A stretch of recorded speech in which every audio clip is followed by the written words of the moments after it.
The fog was a living thing in Innsmouth, a gray beast that slithered over the cliffs and coiled around the town's crooked streets. It was October 1923, and the Atlantic roared below, its waves clawing at the rocks like fingers desperate to escape. Innsmouth, Massachusetts, was no place for the living. Not the kind who ask questions, anyway. Its houses sagged under the weight of secrets, their windows like blind eyes staring at nothing.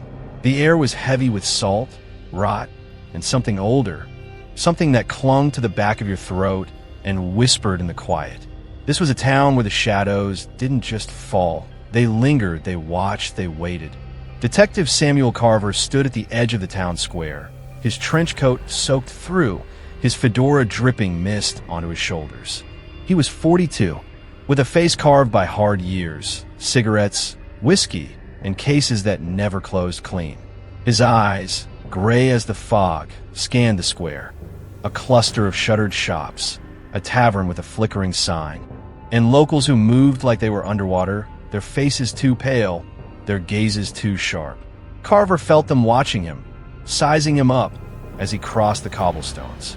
He'd been in rough towns before, Chicago's back alleys, Boston's docks, but Innsmouth was different. It wasn't just hostile, it was hungry. He pushed open the tavern door, the bell above it jangling like a warning. Inside, the air was thick with smoke and the sour tang of spilled beer. A dozen patrons sat hunched over their drinks, their murmurs dying as Carver stepped in. He slid onto a stool at the counter, his satchel resting at his feet. The bartender, a rail-thin man with skin like old parchment, didn't look up as he polished a glass. "What's your poison?" he rasped. "Coffee," Carver said, his voice steady low. "Black." The bartender snorted, sliding a chipped mug across the counter. "You ain't from here." "Passing through," Carver replied, meeting the man's eyes. They were too wide, too wet like a fish's. "Looking for someone." The bartender's hand stilled, just for a moment. "Folks don't get found in Innsmouth," he said, his lips curling into something that wasn't a smile. "They get lost." Carver sipped the coffee, bitter as regret, and let the words settle. He'd heard lines like that before, small-town bravado, meant to spook outsiders. But this wasn't bravado. The bartender's voice carried weight, like he was reciting a truth carved into the town's bones. Carver's satchel held a file, thin but heavy. Margaret Hale, 26, librarian, missing 3 months. Her family, Boston Blue Bloods, had hired him after the local police gave up.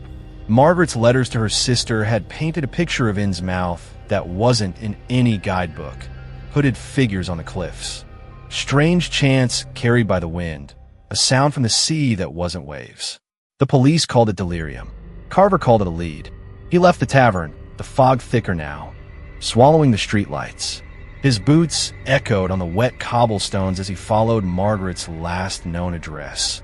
A boarding house perched on the cliffs, its silhouette looming like a vulture. The landlady, a woman with hands that trembled like leaves, confirmed Margaret had rented a room but offered nothing more. She was quiet. The woman muttered, her eyes darting to the floor. "Went out one night. Never came back." Margaret's room was a coffin of space, with a sagging bed and a desk facing a window that framed the churning sea. Carver searched methodically, his flashlight cutting through the gloom. Under a loose floorboard, he found a single sheet of paper, a sketch, ink smudged by hurried hands. It showed a symbol, a spiral crossed by jagged lines, like a star caught in a trap. It wasn't familiar, but it was wrong, somehow like a word you couldn't pronounce.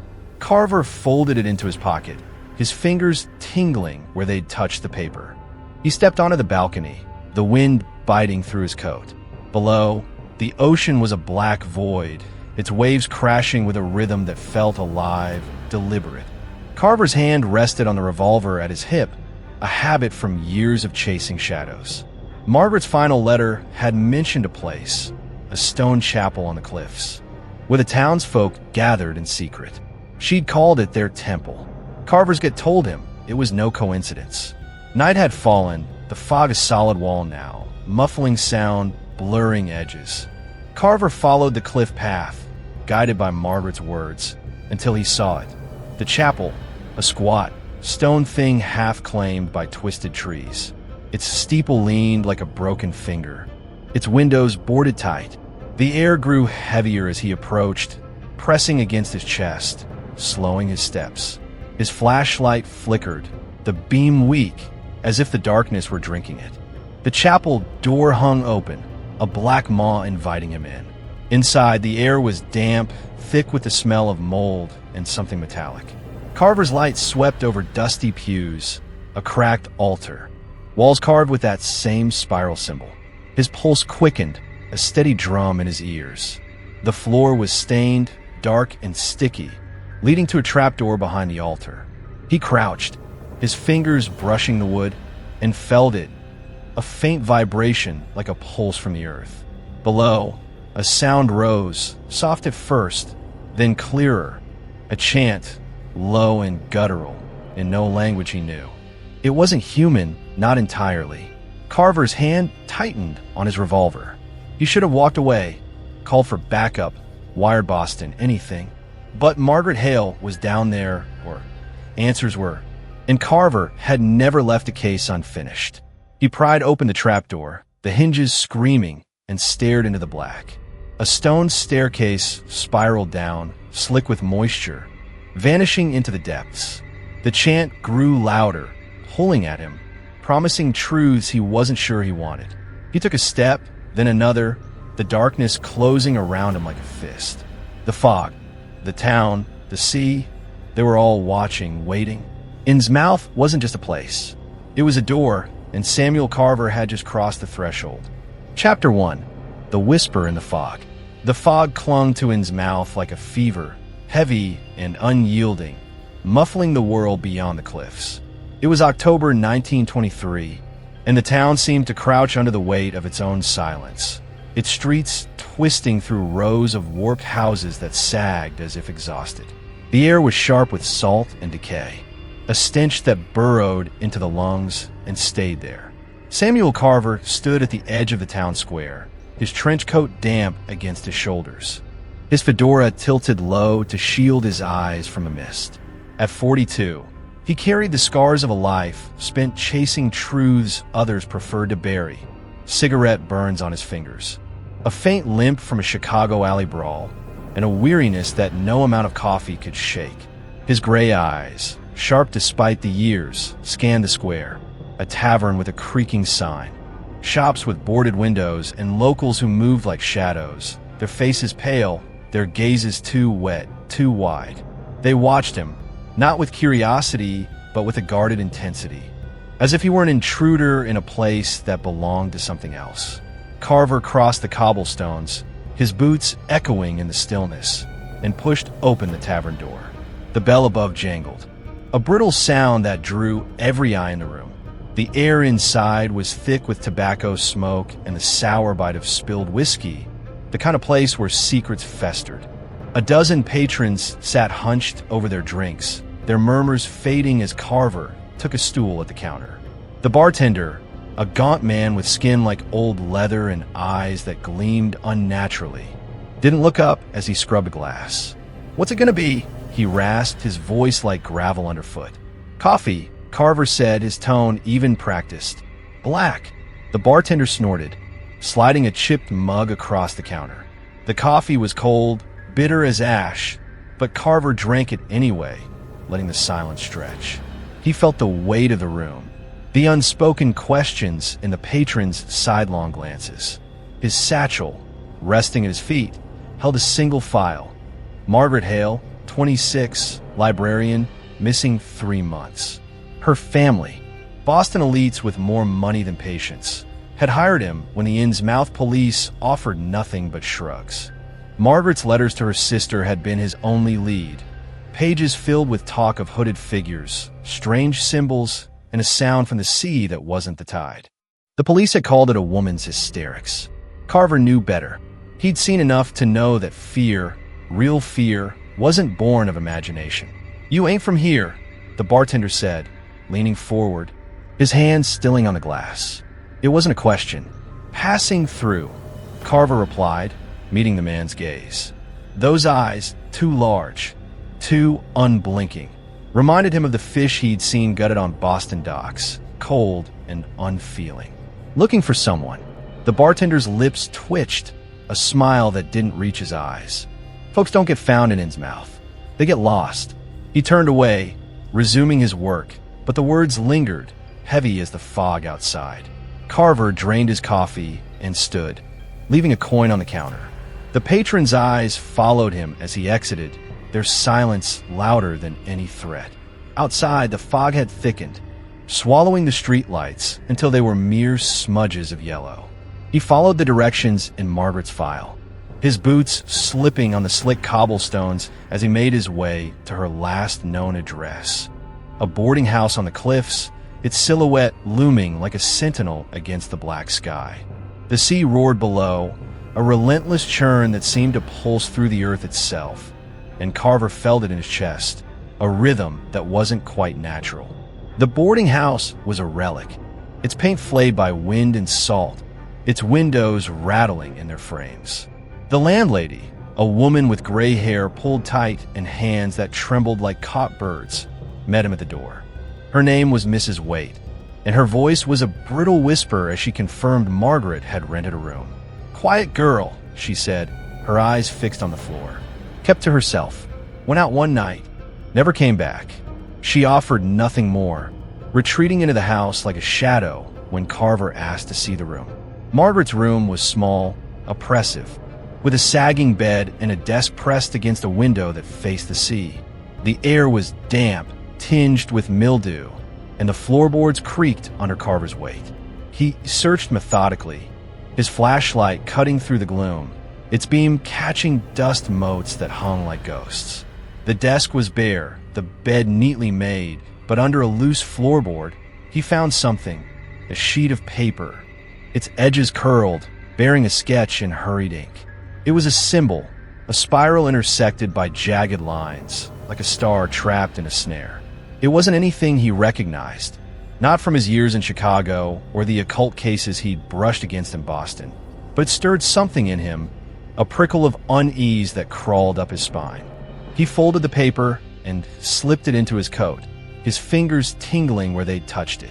He stepped onto the narrow balcony, the wind tearing at his coat, the sea a black void below. The waves crashed with a rhythm that felt deliberate, almost alive, and for a moment, Carver thought he heard something else, a low hum woven into the tide, like a voice too vast to comprehend. He shook it off, blaming the fog, the coffee, the weight of the case. Margaret's final letter had mentioned a place on the cliffs, a stone chapel where the townsfolk gathered in secret. She'd called it their temple, her handwriting unsteady, as if fear had guided the pen. Carver's hand rested on the revolver at his hip, its cold steel a familiar anchor. He'd followed leads to worse places than a chapel, but none had felt like this, like the town itself was watching, waiting for him to slip. Night had fallen, the fog now a solid wall that pressed against his skin. Carver left the boarding house and followed the cliff path, guided by Margaret's words and a growing sense of dread. The sea's roar grew louder, the air heavier, until he saw it. The chapel, a squat stone structure half claimed by gnarled, leafless trees. Its steeple leaned crookedly, its windows boarded shut, and the air around it seemed to hum, a vibration that set Carver's teeth on edge. His flashlight flickered as he approached, the beam faltering as if the darkness were a living thing. Drinking the light, the chapel door was ajar, creaking on rusted hinges, and the smell that wafted out was damp, metallic like blood left to pool. Carver stepped inside, his revolver drawn, his pulse a steady drum in his ears. The flashlight swept over pews coated in dust, a cracked altar, and walls etched with that same spiral symbol, carved deep into the stone. The air was thick, oppressive, and the silence was wrong, too complete, as if the world outside had ceased to exist. His beam caught a stain on the floor, dark and viscous, trailing toward a trapdoor behind the altar. He crouched, his fingers brushing the wood, and felt it, a faint tremor like a heartbeat from the earth. Below, a sound rose, soft at first, then clearer, a chant low and guttural. In no language he knew. It wasn't human, not entirely, and it pulled at him, a lure and a warning all at once. He should have left. Every instinct, honed by years of chasing killers and con men, screamed it. But Margaret Hale was down there, or answers were, and Carver had never walked away from Case. Not in the war, not in Chicago, not now. He pried open the trapdoor, the hinges shrieking, and stared into the black. A stone staircase spiraled down, slick with moisture, vanishing into a void that seemed to breathe. The chant grew louder, weaving through the air, promising truths he wasn't sure he could bear. Carver took a step, then another, the darkness closing around him like a fist. Innsmouth wasn't just a town. It was a threshold, and he had crossed it. The stone staircase spiraled into the earth, each step slick with damp and coated in a thin slime that clung to Carver's boots. The air grew colder, heavier, pressing against his chest like a living thing. His flashlight beam wavered, casting jagged shadows on the rough-hewn walls, where the spiral symbol from Margaret's sketch appeared again and again, carved at irregular intervals, as if marking a descent into something sacred or profane. The chant below swelled, a rhythmic pulse of guttural syllables that seemed to vibrate in his bones. Not just his ears. It wasn't English, wasn't Latin, wasn't anything he could place, yet it carried a weight that made his skin crawl, like a prayer to something that should never be named. Samuel Carver gripped his revolver tighter, its steel a frail anchor against the growing dread that gnawed at his resolve. He was a detective trained to face facts, to unravel lies. But this, whatever waited below, was no case he'd been trained for. The staircase ended abruptly at a narrow tunnel, its walls glistening with moisture that dripped in slow, deliberate beads. The chant was louder now, echoing off the stone, and Carver could make out multiple voices, overlapping in a discordant harmony that set his teeth on edge. His flashlight flickered again, the beam dimming as if the darkness were feeding on it. He tapped the device against his palm, cursing under his breath, and pressed forward, his boots squelching in shallow pools of brackish water. The tunnel sloped downward, the air growing fouler, tinged with a metallic tang that reminded him of blood and something worse. Something ancient, like the rot of a forgotten sea. He'd seen bodies pulled from rivers, their flesh bloated and gray, but this smell was different, alive in a way that made his stomach churn. The tunnel widened into a cavern, its ceiling lost in shadow, its walls studded with jagged outcrops that gleamed faintly like wet bone. Carver's light caught the edge of a stone platform at the cavern's center, raised like an altar and surrounded by hooded figures, perhaps a dozen, their robes black and tattered, swaying in time with the chant. Their faces were hidden, but their hands, visible at the edges of their sleeves, were wrong. Too pale, too long, with fingers that seemed to bend at unnatural angles. On the platform stood a figure taller than the rest, its robe adorned with silver threads that formed the spiral symbol, glinting in the faint light. The leader, Carver assumed, though he couldn't see a face, only a void where one should be. As if the hood contained nothing but shadow, Carver crouched behind a jutting rock, his heart pounding, his breath shallow to avoid drawing attention. The chant reached a fevered pitch, the voices rising into a wail that seemed to pull at the air itself, warping it. The leader raised its arms, and the others fell silent, their heads bowing in unison. From the platform, a low hum began, not from the figures but from the stone itself, a vibration that made Carver's teeth ache and his vision blur. He blinked hard, trying to focus, and saw it. A pool of liquid at the platform's base, black and viscous, rippling as if something moved beneath its surface. The sight of it turned his stomach, not just for its unnaturalness, but for the way it seemed to watch him, as if the pool itself were aware. The leader spoke, its voice a low rasp that carried despite the cavern's size, each word dripping with a cadence that felt older than the stones. "The dweller in the deep stirs," it said, and the hooded figures trembled, some letting out soft moans. The tide brings its herald, and the light fades. We offer what was promised. The leader gestured to the pool, and two figures stepped forward, dragging something between them. A bundle, human-sized, wrapped in coarse cloth. Carver's grip on his revolver tightened, his knuckles white. The bundle twitched, a faint movement, and he knew, with a sick certainty, that it was alive. Margaret Hale, or was someone like her, caught in this nightmare. He should have acted, drawn his weapon, shouted a command, anything to disrupt the ritual. But his limbs felt heavy, his mind clouded, as if the chant had woven itself into his thoughts, slowing him. The figures unwrapped the bundle, revealing a young woman, her face pale, her eyes wide with terror. She was bound, gagged, her hair matted with sweat, and though Carver couldn't be sure in the dim light, she matched Margaret's description: slight build, brown hair, a librarian's delicate features. The leader knelt beside her, drawing a curved blade from its robe, its edge catching the light with a sickly gleam. The woman's muffled scream cut through the cavern, sharp and desperate, and Carver's paralysis broke. He stood, revolver raised, his voice steady despite the fear clawing at his chest. "Stop!" he shouted, the word echoing off the walls. The figures froze, their hooded heads turning toward him in unison, their movements unervingly synchronized. The leader rose slowly, its blade still in hand, and though Carver couldn't see its face, he felt its gaze, a weight that pressed against his skull. The air grew colder, the hum from the platform louder, and the pool's ripples quickened, as if something vast were rising to meet him. "Who dares?" The leader hissed, its voice a blade of its own, slicing through the silence. "You are not of the tide." "Samuel Carver, detective," he said, his aim unwavering, though his hand trembled slightly. "Let the girl go, and no one gets hurt." It was a lie, and he knew it. There were too many, and the cavern felt alive with something he couldn't name.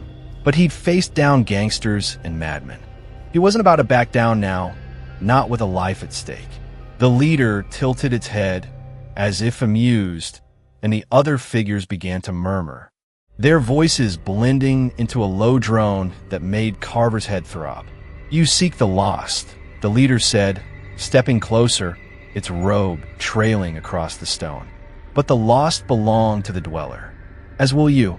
It raised the blade, not toward the woman but toward the pool, and the liquid surged, a wave that didn't spill but rose, forming shapes, tentacles, eyes, a form that defied geometry. Carver's mind reeled, his vision swimming, but he fired, the revolver's crack deafening in the cavern. The bullet struck the leader's shoulder, and it staggered, a hiss escaping its hood. But no blood flowed, only a black ichor that smoked where it hit the stone. The figure screamed, a sound that wasn't human, and lunged toward him. Carver fired again, dropping one, then another, their bodies collapsing with wet, unnatural thuds.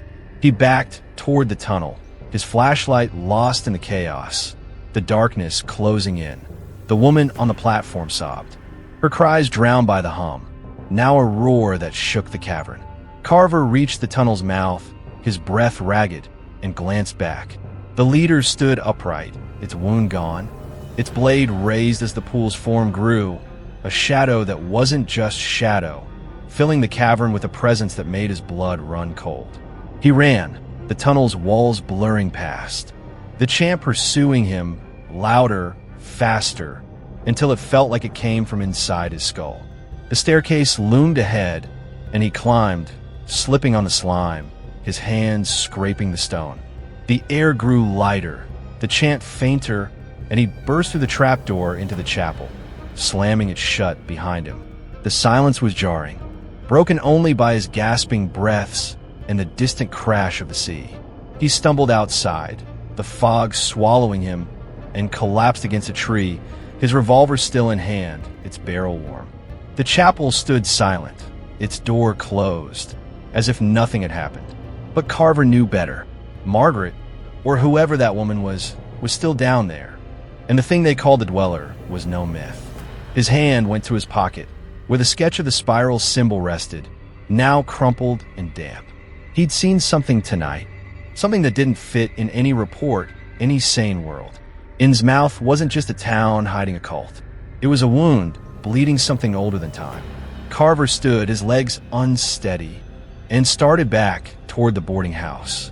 He needed answers, a plan, a way to save the woman and stop whatever was coming. The fog parted slightly, revealing the sea, black and endless. And for a moment, he thought he saw lights beneath the waves, flickering like eyes. He turned away, his jaw tight, and kept walking. The night wasn't over, and neither was the case. Chapter 2. The House on the Cliff. The fog hung over Innsmouth like a curse, its tendrils curling around Samuel Carver's boots as he trudged along the cliff path. The seas roar a constant growl to his left. Dawn was hours away, but the darkness felt eternal, as if the town had forgotten what daylight was. His trench coat was heavy with damp, his fedora sagging under the mist's weight, and his right hand never strayed far from the revolver at his hip, its grip still warm from the chaos in the chapel. The memory of the cavern clung to him. The hooded figures, the black pool, the woman's terrified eyes, and that thing, the dweller, a shape that twisted his mind just to recall. He'd escaped, but the chant still echoed in his skull, a low hum that pulsed with the rhythm of the tide. Carver was no stranger to fear, but this was different, a dread that sank into his bones. Whispering that he'd seen too much, that Innsmouth would not let him leave unclaimed. The boarding house was no refuge, its walls too thin, its silence too watchful. He'd returned there only long enough to grab Margaret Hale's file and the crumpled sketch of the spiral symbol, now tucked inside his coat. Sleep was out of the question, not with the image of the woman on the platform burning in his mind, her bound hands, her muffled screams. If she was Margaret, or even if she wasn't, she was alive, and that meant there was still a chance. Carver had failed too many people in his career, faces that haunted his dreams, names he couldn't forget. He wouldn't add another to the list, not if he could help it. The chapel was a dead end for now, too dangerous without a plan. But Margaret's letters had mentioned another place, a mansion on the cliffs, owned by a family called the Marsh Clan, where she'd seen hooded figures gathering at dusk. It was a lead, and Carver followed, leads like a dog follows a scent. The path climbed steeply, the ground uneven, strewn with rocks and gnarled roots that seemed to shift underfoot. The sea's spray stung his face, and the wind carried a low moan, not quite human, that made him pause more than once, his flashlight sweeping the fog for movement. The mansion loomed ahead, a hulking silhouette against the black sky, its spires jagged like broken teeth. The Marsh estate, according to Margaret's notes, was older than Innsmouth itself, built in the 1700s by a whaling captain who'd vanished at sea. The family still lived there, reclusive and shunned, whispered about in the tavern as touched by the deep. Carver didn't care for rumors, but the phrase stuck with him, too close to what he'd seen in the cavern. The mansion's iron gate hung open, its hinges rusted, creaking as he pushed through. The grounds were overgrown, choked with weeds and twisted trees that leaned as if bowing to the sea. The house itself was a decaying giant, its windows dark, its clapboards peeling like flesh. Carver's flashlight caught glimpses of carved details on the eaves, spirals, waves, and shapes that might have been eyes, weathered but deliberate. The front door was massive, oak banded with iron, and it opened with a groan when he tested it, as if the house had been waiting for him. He stepped inside, the air cold and thick with the smell of mildew and something sweeter like rotting fruit. His boots echoed on the marble floor, the sound swallowed by the vastness of the foyer. The interior was a mausoleum of faded wealth. A chandelier hung overhead, its crystals dull with dust, swaying slightly though no breeze reached it. Portraits lined the walls, their subjects pale and gaunt, their eyes too large, too unblinking, staring down at Carver with a weight that made his skin prickle. The spiral symbol appeared again, woven into the wallpaper, etched into the banister of a grand staircase that spiraled upward into shadow. Carver's flashlight swept the room, catching a glint of silver, a candelabrum on a side table. Its candles unlit, but freshly melted, wax pooling like blood. Someone had been here recently, and not for a social call. He moved deeper, his revolver drawn, his steps deliberate. The foyer opened into a parlor, its furniture draped in sheets that stirred faintly, as if brushed by unseen hands. A fireplace dominated one wall, its hearth cold, but littered with ash that shimmered faintly, like crushed pearls. Carver knelt, sifting through it, and found a fragment of paper, half-burned, bearing a single word in jagged script. Dweller. His pulse quickened, the chant from the chapel rising unbidden in his mind. He pocketed the fragment and stood, his light catching a bookshelf against the far wall, its shelves sagging under leather-bound tomes. One book stood out, its spine unmarked, its cover embossed with a spiral symbol. He reached for it, his fingers hesitating, then pulled it free. The book was heavy, its pages yellowed and brittle, the text handwritten in a script that twisted like veins. It wasn't English, but the illustrations were clear enough. Drawings of the sea, of shapes beneath the waves, of figures in robes offering sacrifices to a formless mass that filled entire pages with ink. Carver's stomach turned, not just at the images, but at the way they seemed to move, their lines shifting when he blinked. A folded letter slipped from the pages, landing at his feet. He retrieved it, his hands unsteady, and recognized Margaret's handwriting from her file. The letter was dated a week before her disappearance, addressed to no one. The Marsh house is their sanctum. I saw them last night, chanting by the cliffs. The symbol is everywhere. It's in my dreams now, and I hear it, the sea calling my name. I'm close, too close. Carver folded the letter, his jaw tight. Margaret had been here, chasing the same truth he was, and it had swallowed her. He returned the book to the shelf, but as he did, a sound broke the silence, a low creak like a door easing open, coming from above. He froze, his flashlight trained on the staircase, its steps vanishing into darkness.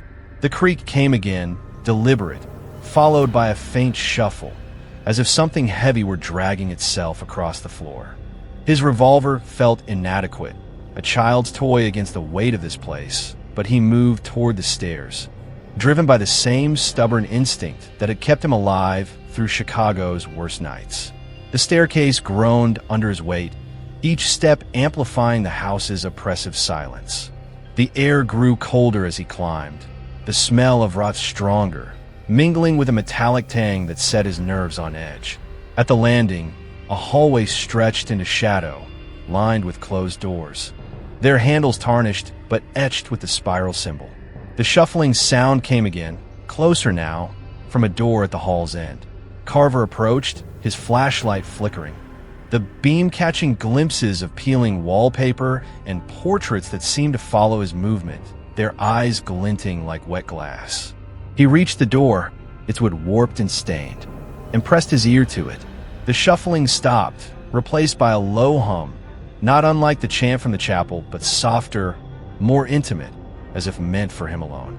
His hand closed around the handle, cold as ice, and he pushed the door open, revolver raised. The room beyond was vast, a ballroom or study, its windows boarded shut, its floor covered in dust that swirled in patterns, as if disturbed by recent footsteps. In the center stood a table, and on it a single object, a journal, its cover leather, its pages open to a sketch of the spiral symbol, identical to Margaret's. Carver stepped inside, his light trained on the journal, and felt the air shift, a sudden pressure that made his ears pop. The hum grew louder, coming from everywhere and nowhere, and the dust on the floor began to move, forming shapes, spirals, waves, eyes. He backed away, his heart pounding, and heard it, a whisper, not from the room but from inside his skull, speaking his name in a voice that was not human. The journal's pages fluttered, though no wind touched them, and the spiral symbol seemed to pulse, drawing his gaze, pulling him closer. He tore his eyes away, stumbling back, and ran for the stairs, the whisper chasing him, the hum now a roar that shook the house. The portraits on the walls seemed to scream, their mouths open, their eyes alive. Carver reached the foyer, his breath ragged, and burst through the front door into the fog. The seas roared, drowning out the house's voice. He didn't stop until he was halfway down the cliff path, his hands shaking. The journal's image burned into his mind. The Marsh House wasn't just a lead. It was a warning, and he was already too deep to heed it. Carver's breath hung in the fog, sharp and uneven, as he staggered down the cliff path, the Marsh mansion's silhouette fading into the mist behind him. The sea's relentless churn filled the air, but it couldn't drown out the whisper that lingered in his skull. His name, spoken in a voice that wasn't human, cold and vast as the depths. His trench coat clung to him, soaked through, and his fedora was lost somewhere in the house, torn off in his frantic escape. The spiral symbol burned in his mind, its jagged lines pulsing like a heartbeat, and though he'd left the journal behind, its weight seemed to follow, heavy as guilt. Samuel Carver was a man of logic, of evidence. But the Marsh House had shaken something loose in him, a crack in the wall he'd built against the unknown. He gripped his revolver, its steel grounding him, and forced his legs to move, one step at a time, back toward Innsmouth's crooked streets. The town was silent, its houses dark, their windows like eyes that watched without blinking. The fog muffled his footsteps, but every rustle in the shadows made him pause, his flashlight sweeping the path for movement. The memory of the chapel cavern, the hooded figures, the black pool, the woman's terrified face, merged with the house's horrors, forming a tapestry of dread he couldn't unravel. Margaret Hale's letter, now crumpled in his coat pocket, was his only tether to the case, its words looping in his thoughts. The Marsh House is their sanctum. The symbol is everywhere. The sea calling my name. She'd been close to something, too close. And now Carver was following her path, deeper into a truth that felt like a trap. He reached the boarding house just before dawn, the sky a bruised gray that offered no relief. Mrs. Waite was nowhere to be seen, the foyer empty, its air stale and heavy. Carver locked his room's door, though he knew locks meant nothing here, and spread Margaret's file across the desk. The sketch of the spiral symbol lay beside her letter, its lines seeming to shift when he wasn't looking directly at it. He lit a cigarette, the smoke curling upward, and tried to piece it together. The chapel, the mansion, the symbol, they were connected, threads in a web spun by the cult and their dweller in the deep. Margaret had seen it, maybe even understood it, and it had cost her. Carver exhaled, the smoke stinging his eyes, and wondered if he was already lost, too. A knock at the door jolted him, sharp and sudden. He drew his revolver, moving silently to the door, his pulse quickening. "Who's there?" he called, his voice low, steady despite the tension coiling in his chest. "Elijah Marsh," came the reply, a voice smooth but edged like a blade wrapped in silk. "I heard you visited my family's home. Thought we should talk." Carver's grip tightened on the revolver. The Marsh name was poison in Innsmouth, tied to every whisper of the cult, every shadow that clung to the cliffs. He opened the door a crack, keeping the gun out of sight but ready. The man outside was tall, lean, with a face too pale, too angular, his eyes large and unblinking, like the portraits in the mansion. His suit was old-fashioned, tailored but worn, and his smile was a thin line that didn't reach those eyes. "May I come in, detective?" he asked, his tone polite, but carrying a weight that made Carver's skin prickle. "Talk here," Carver said, not moving. "What do you want?" Elijah's smile didn't falter. "You're chasing ghosts, mister." "Carver, the house, the cliffs, the stories, they're just that. Stories. My family has lived here for centuries, and we've heard them all. You're stirring up trouble. And Innsmouth doesn't take kindly to that." Carver studied him, noting the way Elijah's hands stayed still, too still, at his sides, the way his eyes seemed to drink in the light. "I'm looking for Margaret Hale," he said. "She was in your house. Left a letter about it. Know anything about that?" Elijah's expression didn't change, but something flickered in his gaze. A shadow passing over water. Miss Hale was curious, he said. She came to us with questions, old books, wild ideas. We humored her, but she left weeks ago. I'm sorry, Detective, but she's not here. Lying doesn't suit you, Carver said, his voice hard. I saw the journal, the symbols. I know what your family's tied to. The cult, the dweller. Ring any bells? Elijah's smile faded, his eyes narrowing. You're a long way from Boston, Detective. Be careful what you dig for. Some truths don't let you walk away. He stepped back, his movements fluid, almost unnatural, and vanished into the fog before Carver could respond. The air felt colder in his wake, the silence heavier, and Carver shut the door, his heart pounding. He returned to the desk, Elijah's words looping in his mind. The man was part of it, no question, but his warning felt genuine, a crack in the cult's armor. Carver opened Margaret's letter again, rereading her words about the marsh house, the chanting, the sea. One line stood out, overlooked before. The old servant, Amos, knows more than he says. Find him. Amos, whoever he was a new lead, and Carver clung to it like a lifeline. He stubbed out his cigarette, the ashtray overflowing, and checked his revolver cylinder. 5 rounds left. He'd need more, and soon. The boarding house creaked around him, its walls seeming to lean inward, and Carver felt the weight of Innsmouth pressing down, a town that wasn't just hiding secrets, but guarding them, feeding them.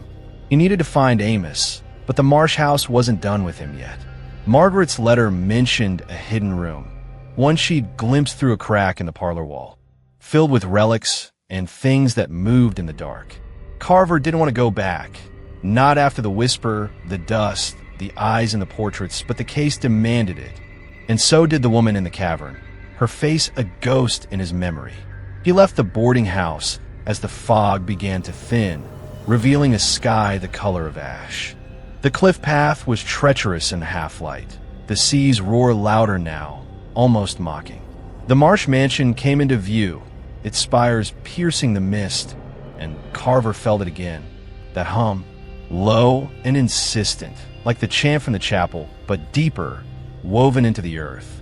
The gate was still open, the grounds unchanged, but the house felt different, awake, its windows darker, as if they'd swallowed the dawn. He entered through the same door, revolver drawn, flashlight steady, and moved straight for the parlor, his steps echoing in the silence. The parlor was as he'd left it, the sheets stirring faintly, the fireplace cold. He found the wall Margaret had mentioned, its paneling ornate but uneven, and ran his fingers along the seams.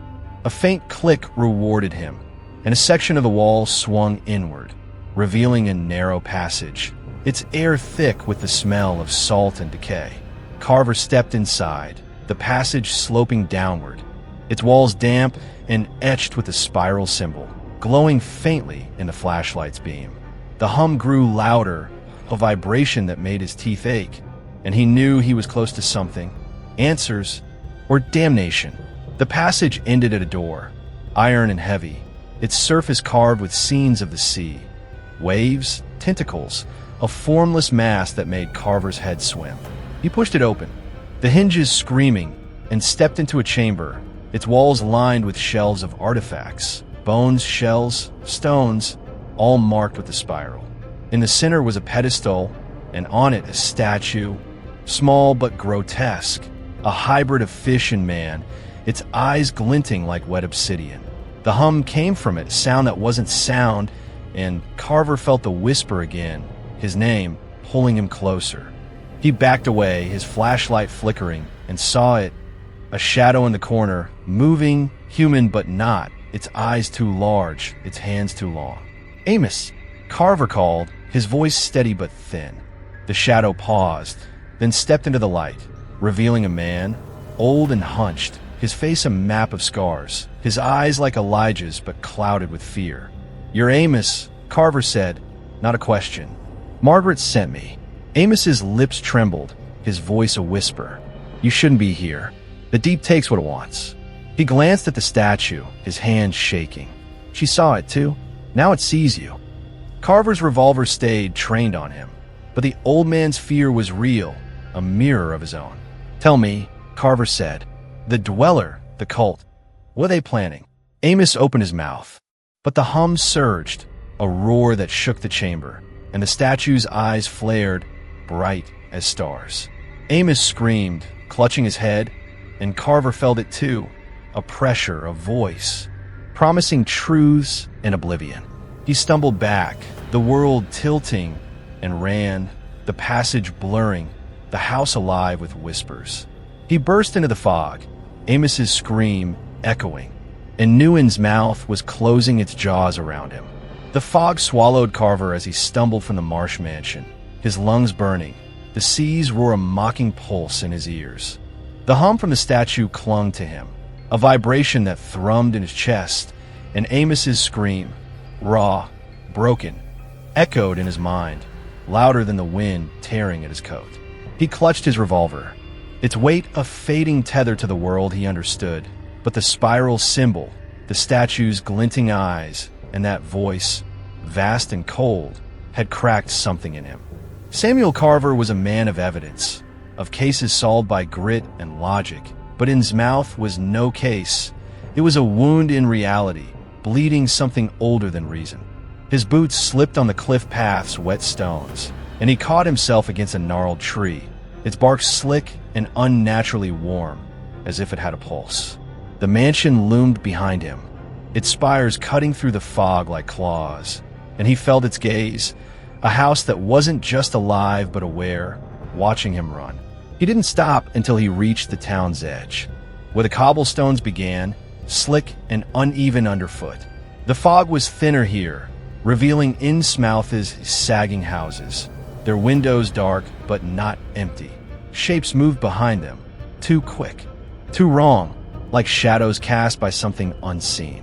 Carver's flashlight flickered, its beam weak, and he cursed, shoving it into his pocket.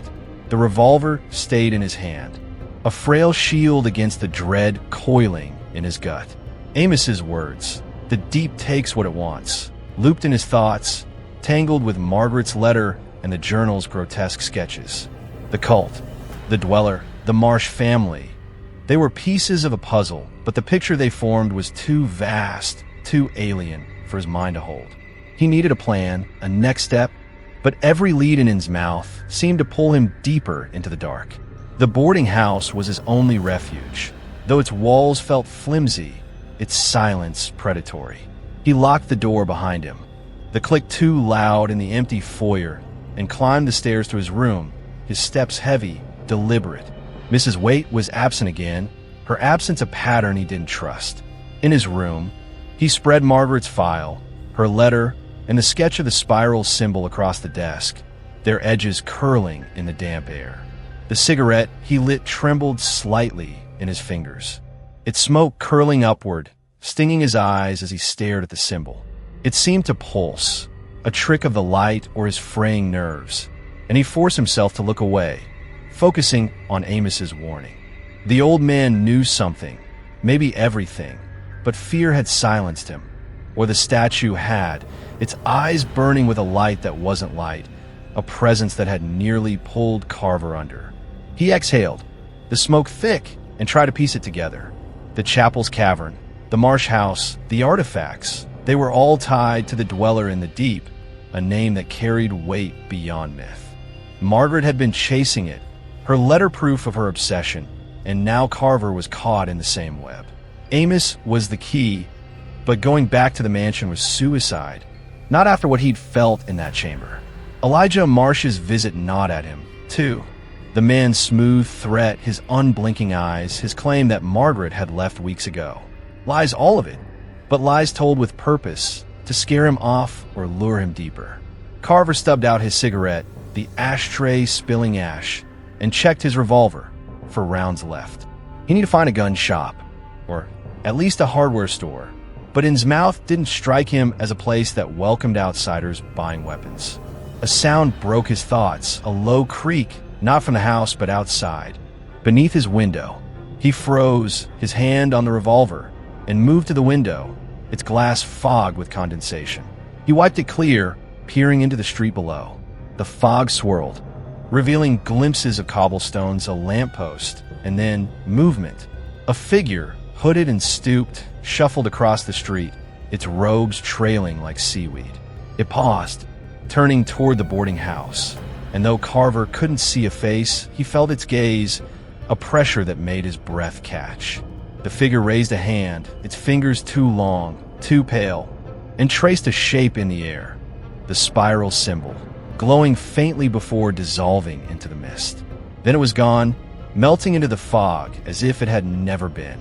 Carver backed away, his heart pounding, and checked the door's lock again, though he knew it was useless. The cult was watching him. Maybe it had been since he stepped off the bus. Elijah's warning, Amos's fear, the statue's hum. They were all part of it, a machine grinding towards something he couldn't yet see. He sat at the desk, forcing his hands to steady and reread Margaret's letter, searching for anything he'd missed. Her mention of Amos was the strongest lead, but another line caught his eye.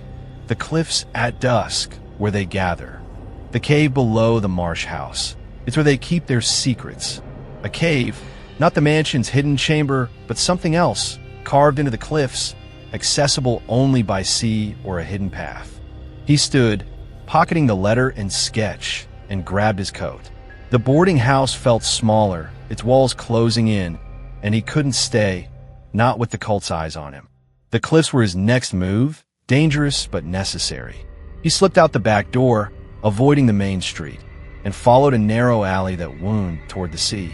The fog was relentless, the air thick with salt and that foul, underlying rot that seemed to seep from Innsmouth's core. His flashlight was nearly dead, its beam a faint glow, but the sea's roar guided him, a beacon and a warning.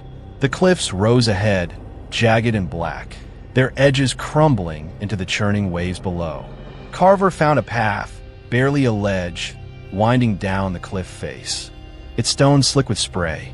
He moved carefully, his revolver holstered to free his hands, gripping roots and outcrops to steady himself.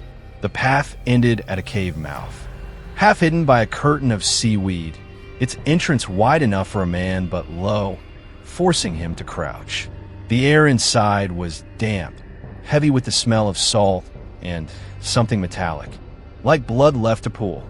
His flashlight flickered out, leaving him in darkness, but a faint glow came from deeper within, pulsing like a heartbeat. He drew his revolver and stepped inside. The cave's walls slick and etched with the spiral symbol, their carvings glowing faintly, guiding him forward. The glow intensified, revealing a chamber, its floor flooded with shallow, black water that rippled without cause. At its center was an altar, stone and ancient, surrounded by offerings, shells, bones, and a single book, its cover leather, embossed with the spiral.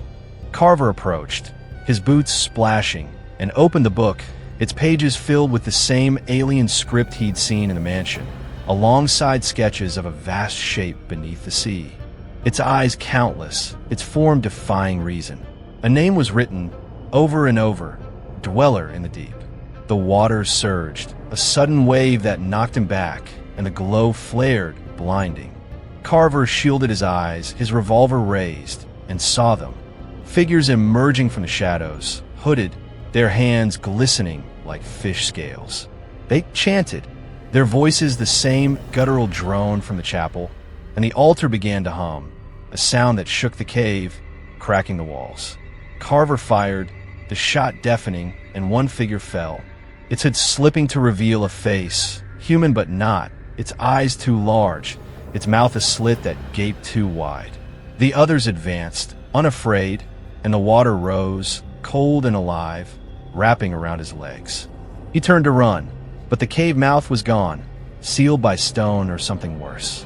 The chant grew louder, the hum a scream, and the water surged again, pulling him toward the altar. Carver fought, his revolver useless, his shouts drowned by the sea's voice. The book on the altar opened, its pages turning on their own, and he saw it, a glimpse of the Dweller, not just a sketch but real, rising from the water, its eyes locking onto his.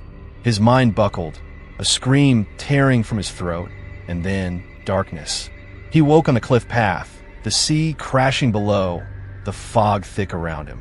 His revolver was gone, his coat torn, but the sketch of the spiral symbol was still in his pocket, now stained with black water. The cave was nowhere in sight, the cliff face unbroken, as if it had never existed. Carver staggered to his feet, his body aching, his mind a storm of half-remembered horror.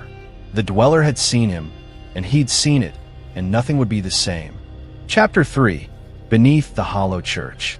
The fog pressed against Samuel Carver like a living thing, its cold fingers seeping through his torn coat as he stumbled along Innsmouth's slick cobblestones. The sea's roar was a distant pulse, but it couldn't drown out the memory of the cave, the chanting figures, the black water, the Dweller's eyes, countless and unblinking, burning into his soul. His revolver was gone, lost in the chaos, and his flashlight was a useless weight in his pocket, its batteries dead. The sketch of the spiral symbol, stained with that foul black water, was all he had left, crumpled in his coat, a reminder that what he'd seen was real, no matter how his mind screamed to deny it. Carver was a detective built for facts, for cases with beginnings and ends, but Innsmouth was a labyrinth with no exit, each turn pulling him deeper into a truth that felt like madness. His body ached, bruises blooming where the water had dragged him, and his mind was a fractured thing, piecing itself together as he moved. The boarding house was no sanctuary, not after the hooded figure in the street, not after Elijah Marsh's veiled threats. But he needed a moment to think, to plan, to find a way back to the woman in the chapel cavern, to Margaret Hale, if she was still alive. The cave beneath the cliffs had nearly claimed him, its altar and book a glimpse into the cult's heart. But it was the church, the hollow church Margaret had written of in her letters, that called him now.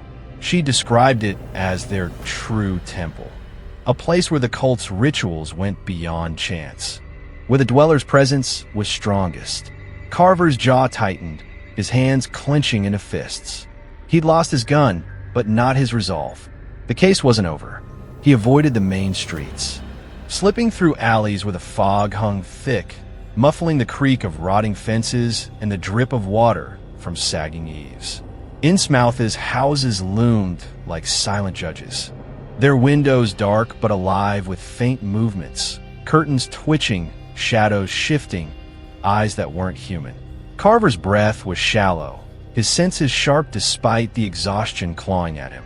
The church wasn't far, perched on a rise overlooking the town, its steeple a crooked finger against the gray sky. He'd seen it from the cliffs, its stone walls weathered but unyielding, its presence heavier than the fog itself. Margaret's letters had been clear. The church hid something, a passage or a chamber, where the cult's secrets were kept. The path to the church was overgrown, thorns snagging at his coat as he climbed. The sea's stench was stronger here, mingled with a sour rot that made his stomach turn. The church came into view, its stone blackened by time, its windows boarded shut. Those slivers of faint light leaked through the cracks, flickering like a pulse. The spiral symbol was carved above the door, deep and deliberate, its lines seeming to writhe in the dim glow. Carver's hand went to his pocket, where the sketch rested, and he felt a prickle of unease, as if the symbol itself were watching him. The door was ajar, creaking on rusted hinges, and the air that wafted out was cold, damp, tinged with the same metallic tang he'd smelled in the cave. He stepped inside, his boots silent on the dusty floor, his eyes adjusting to the gloom. The church was a husk, its pews broken, its altar cracked, its walls etched with the spiral symbol in patterns that seemed to shift when he blinked. A single candle burned on the altar, its flame unnaturally steady, casting shadows that danced without reason. Carver's hand twitched, wishing for his revolver, but he had only his wits now, and a stubborn drive that had carried him through a decade of cases. The trapdoor from his first visit was still there, behind the altar, its wood stained with that dark, viscous fluid he'd seen before. The memory of the cavern below, the hooded figures, the woman, the Dweller's shadow, made his pulse quicken, but he couldn't turn back. Not now. He knelt, his fingers brushing the trapdoor, and felt it again. that faint vibration like a heartbeat from the earth. The candle's light flickered, though no breeze touched it, and a sound rose, soft at first, then clearer, a chant, low and guttural, weaving through the air like a current. It was the same as before, alien and wrong, but closer, as if the voices were just beyond the door. Carver pried it open, the hinges groaning, and stared into the black. The stone staircase spiraled down, slick with moisture, its walls glistening in the candle's faint glow. The chant grew louder, pulling at him, promising answers and ruin in equal measure. He took a breath, steadying himself, and descended, the darkness swallowing him whole. The air grew colder, thicker, the smell of salt and decay overwhelming. The staircase seemed endless, each step echoing in the void, and the walls closed in, their carvings of the spiral symbol glowing faintly, guiding him deeper. The chant was a tide now, washing over him, its syllables sharp and jagged, cutting into his thoughts. Carver's hand shook, but he pressed on, driven by the image of the woman on the platform. Her eyes wide with terror. If she was Margaret, he owed her this. If she wasn't, he owed her still. The staircase ended at a tunnel, its floor flooded with shallow water, black and still, reflecting the glowing symbols like stars in a dead sky. He waded through, the water cold as ice, clinging to his legs. The tunnel opened into a vast chamber, its ceiling lost in shadow, its walls lined with alcoves that held relics, bones, shells, and strange, glistening stones, all marked with the spiral. At the chamber's center was a pool, not water, but something thicker, blacker, rippling as if alive. Above it hung a massive carving of the spiral symbol, suspended by chains, its edges sharp enough to cut. The chant came from everywhere, a dozen voices or more.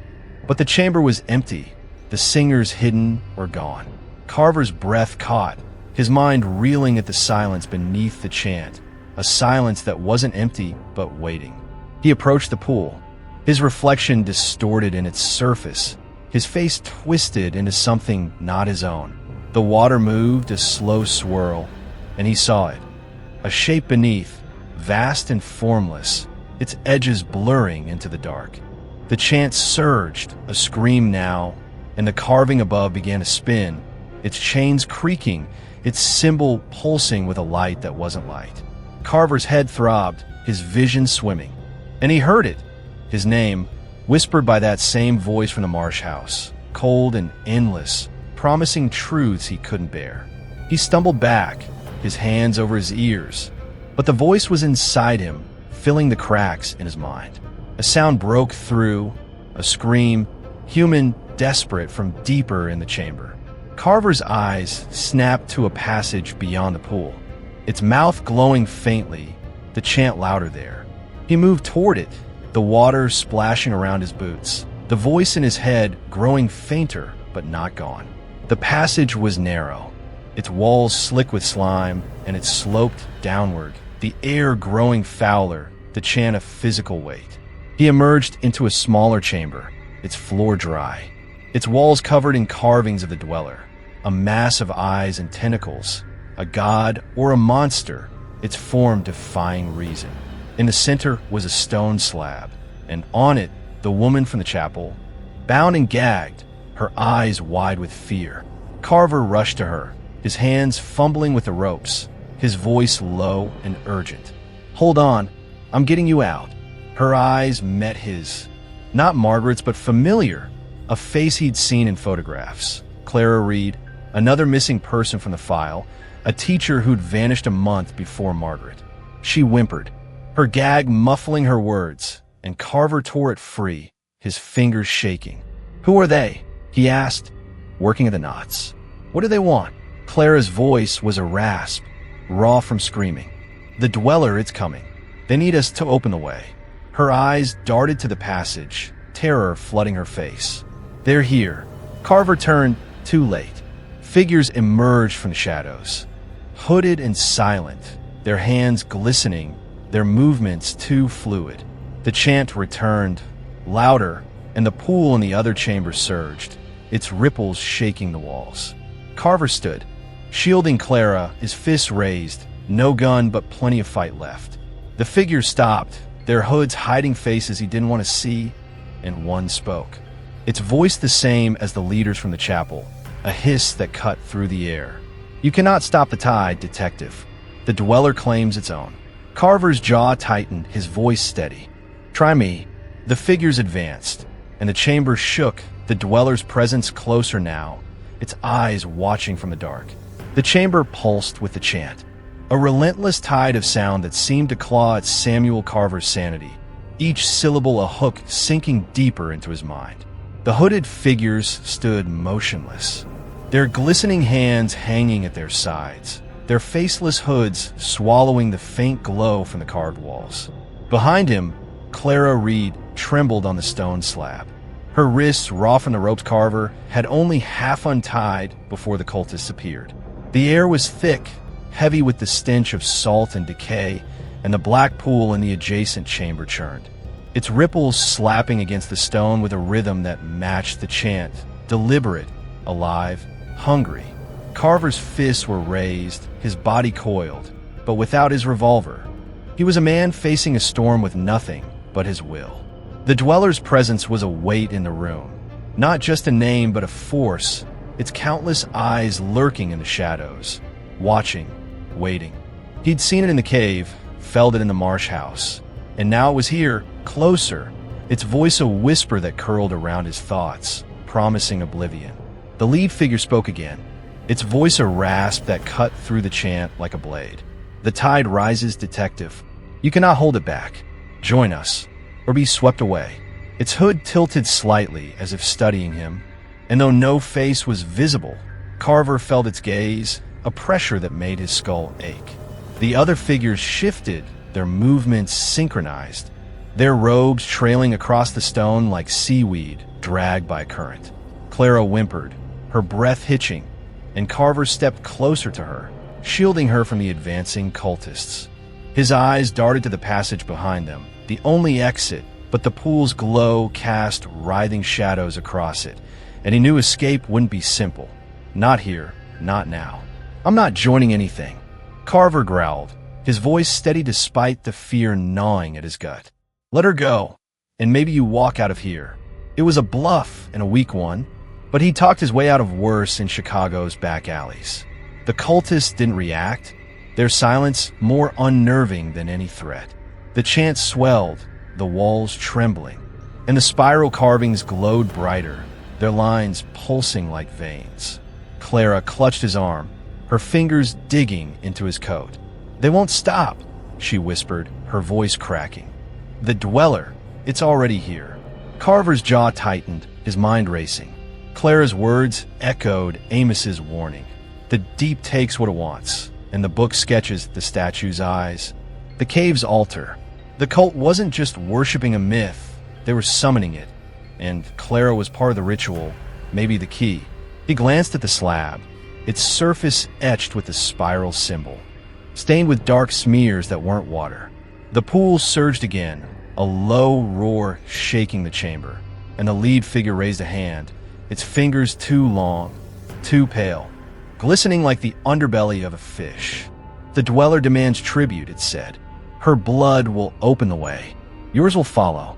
The figures lunged, faster than Carver expected, their robes billowing as they closed the distance. He swung, his fist connecting with the nearest hood, the impact jarring but wrong. The flesh beneath was soft, yielding like striking a sponge. The figure staggered but didn't fall, its head slipping to reveal a face that wasn't human. Eyes too large, too black, a mouth that gaped without lips, lined with needle-like teeth. Carver's stomach turned, but he didn't hesitate, grabbing Clara and pulling her off the slab. "Run!" he shouted, shoving her toward the passage. She stumbled, her legs weak but obeyed, splashing through the shallow water as the cultists closed in. Carver fought, his fists and boots finding targets, but the figures were relentless, their bodies absorbing blows with unnatural resilience. One grabbed his arm, its grip cold and slick, and he twisted free, slamming its head against the wall. The stone cracked, but the figure only hissed, its eyes glinting with malice. The chant was deafening now, a scream that drowned out Clara's cries as she reached the passage. Carver backed toward it, dodging a claw-like hand, his breath ragged. The pool erupted, a wave of black liquid surging upward, forming shapes, tentacles, eyes, a mass that defied form. The dweller wasn't coming. It was already here, its presence a pressure that crushed the air from his lungs. He reached the passage, Clara ahead, her silhouette fading into the dark. The cultists followed, their chants unbroken, their movements fluid, like predators herding prey. The walls shook, dust raining from the ceiling, and the spiral carvings flared, their light searing Carver's eyes. He ran, his boots slipping on the slick stone, the water rising cold and alive, wrapping around his ankles. Clara screamed ahead, her voice cut off abruptly, and Carver's heart sank. He burst into the main chamber, the pool now a roiling vortex, its surface alive with eyes that stared, unblinking, into his soul.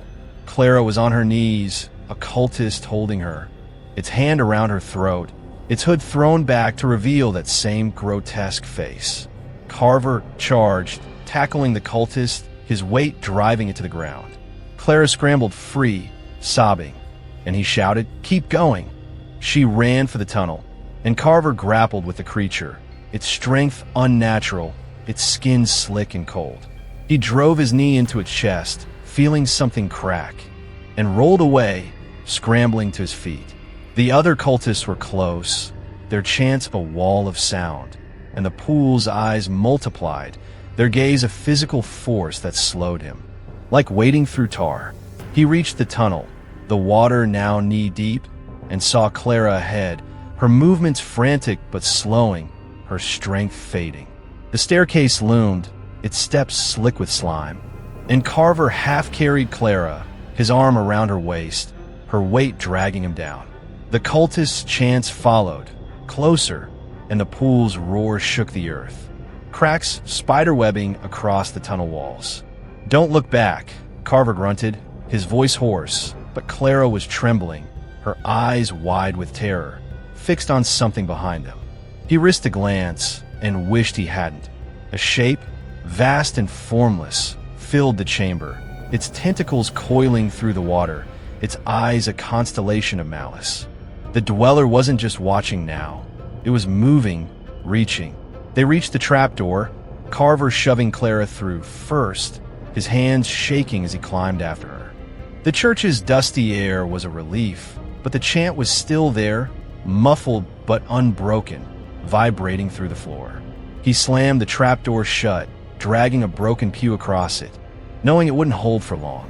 Clara collapsed, her breath hitching, her face pale as death. "They'll find us," she whispered, clutching her arms. "It knows us now." Carver knelt beside her, his own breath ragged, his mind a storm of fear and determination. "Who are they?" he asked, his voice low, urgent. "What does it want?" Clara's eyes met his, hollow with horror. "The cult, they're not human. Not anymore. The dweller changes them, makes them its own. They want to bring it here, to our world. Blood opens the gate, mine, yours, anyone's." She shuddered, her voice breaking. "Margaret," she tried to stop them. "She's gone." Carver's heart sank, the confirmation of Margaret's fate a weight he hadn't wanted. "Gone how?" he pressed, though he feared the answer. "Sacrificed," Clara said, her voice barely audible. "In the cave, under the cliffs. I saw it. The thing took her." He stood, his jaw tight, the church's shadows closing in. The trapdoor rattled, a low thud echoing from below, and the chant grew louder, seeping through the wood. They had minutes, maybe less. Carver grabbed Clara's arm, pulling her to her feet. "We're not dying here," he said, his voice hard. "Move." They stumbled through the church, the candle on the altar still burning, its flame now a sickly green. The door was still ajar, the fog outside a gray wall, and Carver pushed Clara ahead, his eyes scanning for movement. The thudding from the trapdoor grew frantic, wood splintering, and the chant was a roar, the dweller's presence a pressure that made his head throb. They burst into the fog. The seas roared, drowning out the cult's voices, and ran. The church's silhouette fading behind them. Carver didn't know where they were going. Back to the boarding house, out of Innsmouth, anywhere but here. But he knew the dweller's eyes were still on him, its whisper still in his skull, promising a tide that would swallow them all. Chapter 4. The Fisherman's Tale. The fog clung to Innsmouth's streets like a shroud, twisting around Samuel Carver and Clara Reed as they stumbled through the alleys, their breaths sharp and ragged. The sea's roar was a constant, a growl that seemed to chase them, its rhythm laced with the echo of the dweller's chant, still ringing in Carver's ears. Clara's arm was slung over his shoulder, her steps faltering, her face pale as bone under the faint glow of a flickering street lamp. The church was behind them, its trapdoors splintering under the cult's pursuit, but the fog offered cover. A fleeting mercy in a town that felt like a predator. Carver's coat was torn, his hands bruised, his revolver long gone, but his mind clung to one truth: Clara was alive. And that meant there was still a fight left in him. Margaret Hale was gone, sacrificed to the dweller, but Clara's survival was a thread he could follow. A chance to unravel the cult's plans before the tide. They worshipped swallowed everything. They ducked into a narrow alley, the walls slick with moss, the air thick with the stench of rot and salt. Carver eased Clara against a crate, her breathing shallow, her eyes darting with the panic of a trapped animal. "Stay quiet," he whispered, scanning the alley's mouth for movement. The fog swirled, revealing glimpses of cobblestones and sagging rooftops, but no hooded figures, no glistening hands. Yet he felt them, the cult's eyes, lurking just beyond sight, their chant a low hum in the back of his skull. Clara's words in the church. Blood opens the gate. Gnawed at him, a puzzle piece that didn't fit but couldn't be ignored. The dweller wasn't just a myth. It was real, and the cult was its herald, preparing a ritual that needed lives to complete. "We can't stay here," Clara rasped, her voice barely audible, her hands trembling as she clutched her torn dress. "They'll find us. The dweller, it sees us." Her eyes were wide, glassy, reflecting a terror that went beyond the cultists, beyond the church. Carver knelt beside her, his hand on her shoulder, steadying her. "Where do we go?" he asked, keeping his voice low. "You know this town. You've been here longer than me. Is there anywhere safe?" Clara shook her head, a sob catching her throat. "Nowhere's safe. Not in Innsmouth. But there's a man, a fisherman, Obed Gilman. He talked to Margaret, told her things about the cult, the sea. He lives by the docks, in a shack. He's not one of them, not yet." She hesitated, her gaze dropping. "But he's scared. They watch him too." Carver nodded, filing the name away. Obed Gilman, a new lead, fragile but better than nothing. The docks were a risk, exposed and close to the sea, but staying still was worse. He helped Clara to her feet, her weight heavy against him, and they moved, keeping to the shadows, the fog their only ally. The alleys wound like veins, leading toward the waterfront, where the air grew sharper, the sea's stench overwhelming. The docks emerged from mist, a maze of rotting piers and rusted boats, their hulls creaking against the tide. The water was black, its surface unnaturally still, as if holding its breath. Gilman's shack was a lean-to of driftwood and tarp, perched at the edge of a pier, its single window glowing faintly with lamplight. Carver knocked, his knuckles soft but urgent, his other hand ready to grab Clara and run. The door creaked open, revealing a man in his 60s, grizzled and stooped, his face a map of wrinkles and scars. His eyes were bloodshot, his hands calloused from years hauling nets, but they shook as he gripped the doorframe, his gaze flicking between Carver and Clara. "Who are you?" he growled, his voice thick with suspicion. "Samuel Carver, detective," Carver said, keeping his tone even. "This is Clara Reed. We need to talk about Margaret Hale and what you told her. About the cult." Gilman's eyes widened, a flicker of fear crossing his face. He glanced past them, into the fog, then stepped aside, gesturing them in. "Quick," he muttered, They're always watching. The shack was cramped, smelling of fish and kerosene, its walls lined with nets and rusted tools. A single lamp burned on a table, casting long shadows that seemed to writhe. Gilman shut the door, bolting it, and sat heavily, his hands fidgeting with a frayed rope. "You shouldn't be here," he said, his voice low, almost a whisper. "You don't know what you're messing with." Margaret didn't listen, and now she's gone. "You will be, too, if you keep poking." Carver leaned forward, his eyes hard. "I'm not leaving until I get answers. Clara says you know about the cult, the Dweller. Start talking." Gilman's hands stilled, his gaze dropping to the floor. The sea's murmur seeped through the shack's walls, a reminder of the tide that never slept. "Ain't just a cult," he said finally, his voice trembling. "It's Innsmouth. The whole damn town's theirs, or near enough. The Marsh family, the Waits, half the folk here, they're changed, bound to the deep. Been that way since my granddad's time, when the first Marsh made a pact with something out there." He gestured toward the sea, his hand shaking. "The Dweller in the deep. Ain't a god, ain't a devil, just hunger, older than the rocks. It gives them power, long life, but it takes two. Takes their humanity, their souls, and now it wants more." Carver's jaw tightened, the pieces falling into place. Elijah Marsh's unnatural eyes, Amos's fear, the cultist's grotesque faces. "What does it want now?" he asked, though he dreaded the answer. Gilman looked at Clara, then back at Carver, his voice barely audible. "A gate. They're opening a gate, using blood to call it here, to walk our world." Margaret found out, tried to stop him. They took her to the cave, fed her to it. Clara was next. He shuddered, his eyes glistening. "I seen it once years ago, fishing too far out. Lights under the water, shapes that ain't natural. I heard it call my name. I ran, but you don't run from the deep. It knows you." Clara sobbed, curling into herself, and Carver felt a chill, the Dweller's whisper echoing in his own mind, his name spoken in that cold, vast voice. "Where's the cave?" he pressed, leaning closer. "Margaret mentioned it, under the cliffs. How we get there?" Gilman shook his head, his face ashen. "You don't. It's cursed, sealed unless they want it open. But at dusk, when the tide's high, you'll see lights on the water, marking the spot.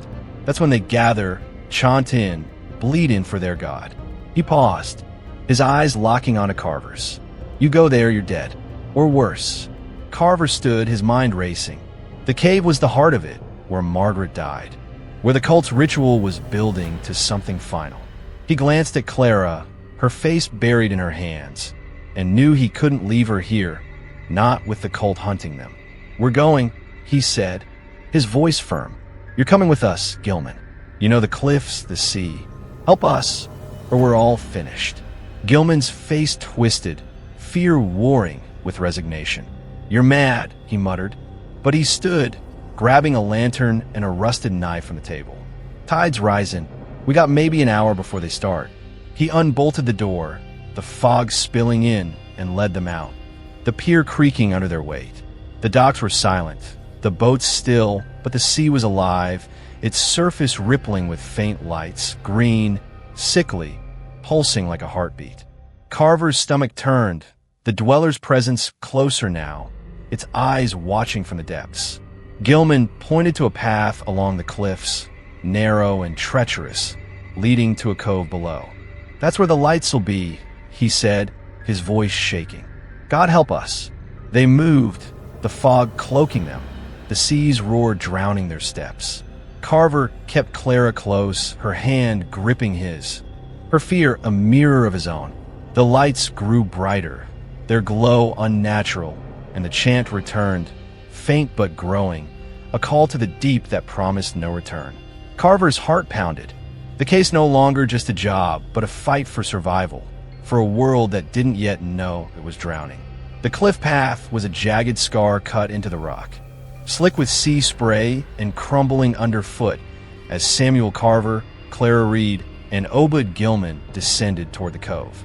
The fog swirled around them, a gray veil that muffled the sea's roar, but couldn't silence the chant echoing from below, a low, guttural drone that wove through the wind. its alien syllables tightening the knot of dread in Carver's chest. Clara clung to his arm, her steps unsteady, her face a mask of fear illuminated by the faint glow of Gilman's lantern. The fisherman led the way, his knife tucked into his belt, his shoulders hunched as if bracing for a blow. The lights Gilman had warned of pulsed on the water, green and sickly, their rhythm matching the chant, a beacon to the dweller's hunger. Carver's hand ached for his lost revolver, but he had only his fists and a stubborn will to keep them alive. Innsmouth was closing its jaws, and the cove below was its throat, ready to swallow them whole. The path narrowed, forcing them to move single file. The cliff's edge a sheer drop to the churning sea. Waves crashed against the rocks, their spray stinging Carver's face, and the air grew heavier, thick with salt and that foul, metallic rot that seemed to seep from the town's core. Gilman's lantern flickered, its light struggling against the fog, and he muttered under his breath, curses or prayers, Carver couldn't tell. Clara's grip tightened, her voice a whisper. "It's there," she said, her eyes fixed on the lights, now brighter, swirling beneath the water like eyes opening in the deep. "The dweller, it knows we're coming." "Keep moving," Carver said, his voice low but firm, though his own fear gnawed at him. The chant was louder now, its cadence pulling at his thoughts, stirring memories of the church's pool, the marsh house's statue, the cave's altar. Gilman's story of a pact made long ago, of a town bound to a thing older than time, felt less like folklore and more like truth with every step. The dweller wasn't just a god to the cult. It was a force, a hunger, and they were walking into its lair. The path ended at a rocky ledge overlooking the cove, a crescent of black sand framed by cliffs, the sea lapping at its edges. The lights were strongest here, emanating from the water just beyond the shore, their glow casting eerie shadows on the cliffs. Hooded figures stood in a semicircle on the sand, their robes swaying as they chanted, their hands raised toward the sea. At their center was a stone slab, not unlike the one in the church, its surface slick with dark stains, the spiral symbol carved deep into its face. Carver's stomach turned, the memory of Clara bound to a similar slab, too fresh, too raw. Gilman crouched beside him, his lantern dimmed, his face ashen. "That's it," he whispered. "The cave's behind him in the cliff. They'll open it soon, when the tide's highest." Carver counted the figures, 10, maybe 12, their movements synchronized, their voices a single, unrelenting force. The sea surged, waves crashing harder, and the lights beneath the water pulsed faster. Their glow now a sickly green that seemed to burn the fog away. Clara trembled, her breath hitching. "They're calling it," she said, her voice breaking. "The blood, it's tonight." Carver's jaw tightened, Clara's words from the church echoing. Blood opens the gate. The cult was close to their goal, and he was out of time. "We need to get closer," Carver said, his eyes scanning the cove for a way down. A narrow trail wound from the ledge, hidden by overhangs leading to the sand. It was risky exposed, but staying put was worse. He turned to Gilman, his voice hard. "You said you've seen it, the dweller. How do we stop this?" Gilman's eyes darted to the sea, his hands shaking. "You don't. Not really. The old stories say you could disrupt the ritual, break the circle, but it's blood for blood. Someone's got to pay." He glanced at Clara, then away, guilt flashing across his face. "Margaret tried, and it took her.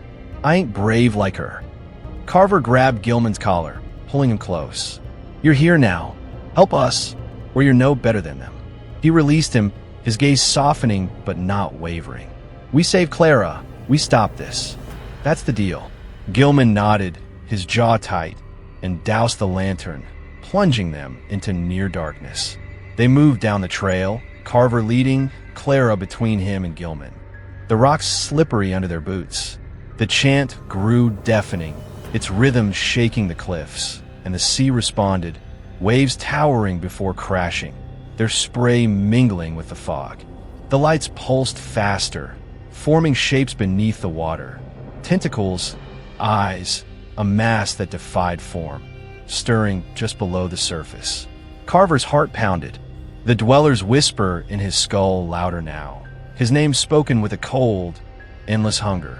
They reached the sand, crouching behind a boulder, the cultists mere yards away.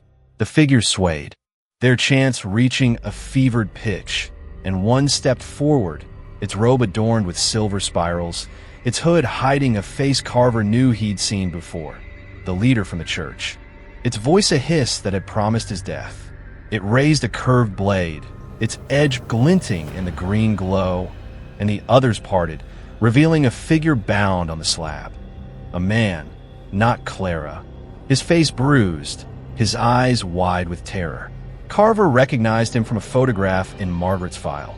Thomas Ward, a journalist who'd vanished weeks before her, chasing the same story.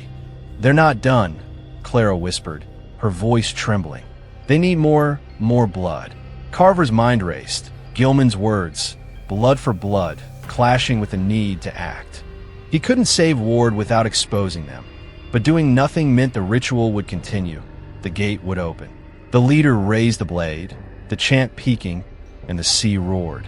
A wave crashing over the slab, soaking Ward, who screamed, his voice lost in the tide. Carver made his choice. "Stay here," he hissed to Clara and Gilman, and sprinted from the boulder, his boots sinking into the sand.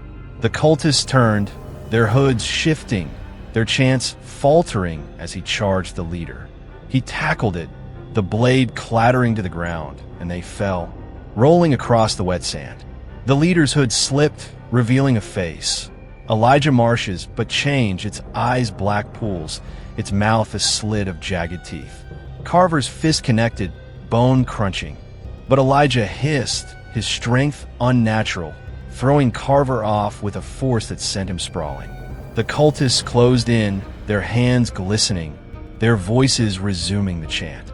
Gilman shouted, rushing forward with his knife, slashing at a cultist, while Clara scrambled to the slab, fumbling with Ward's ropes.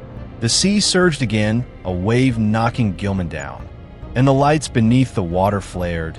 The dweller's form clearer now, a mass of writhing limbs, its eyes locking onto Carver's. His mind buckled, the whisper a scream, but he fought it, crawling to the blade, its handle cold and slick.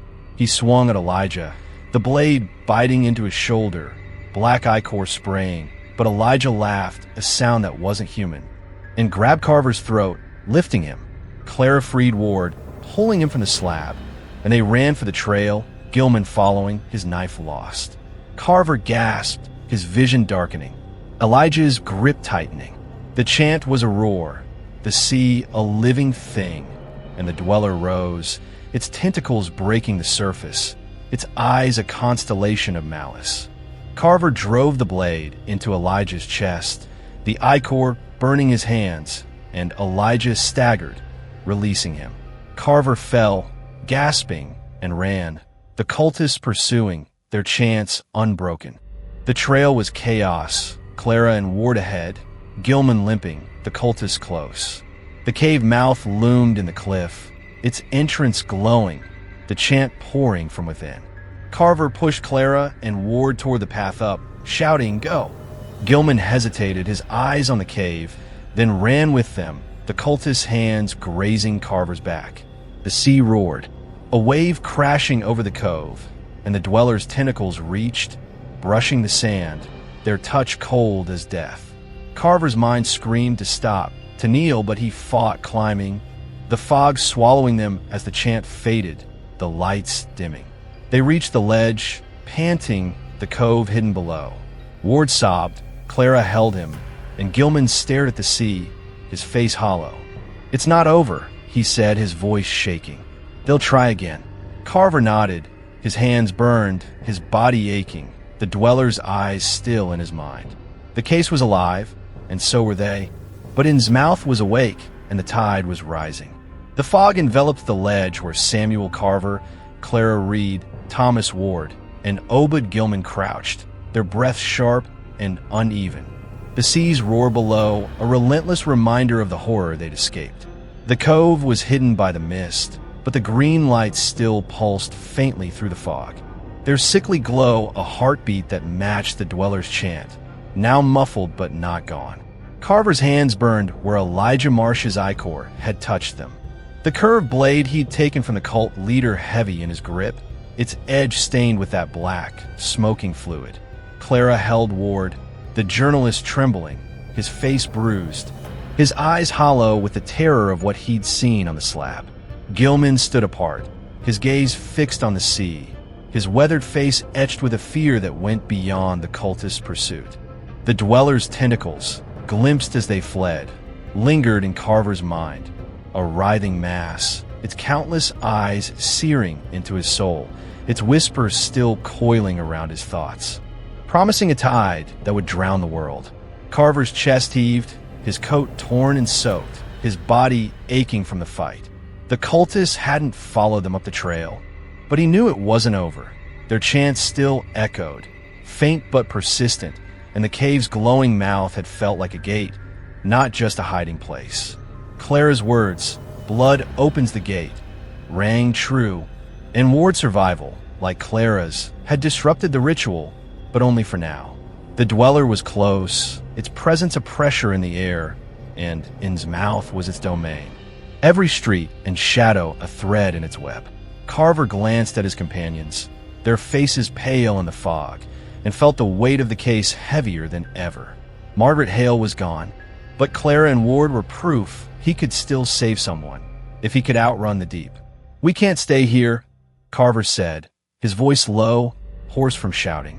He wiped the ichor from his hands on his coat, the blade tucked into his belt, its weight both a comfort and a curse.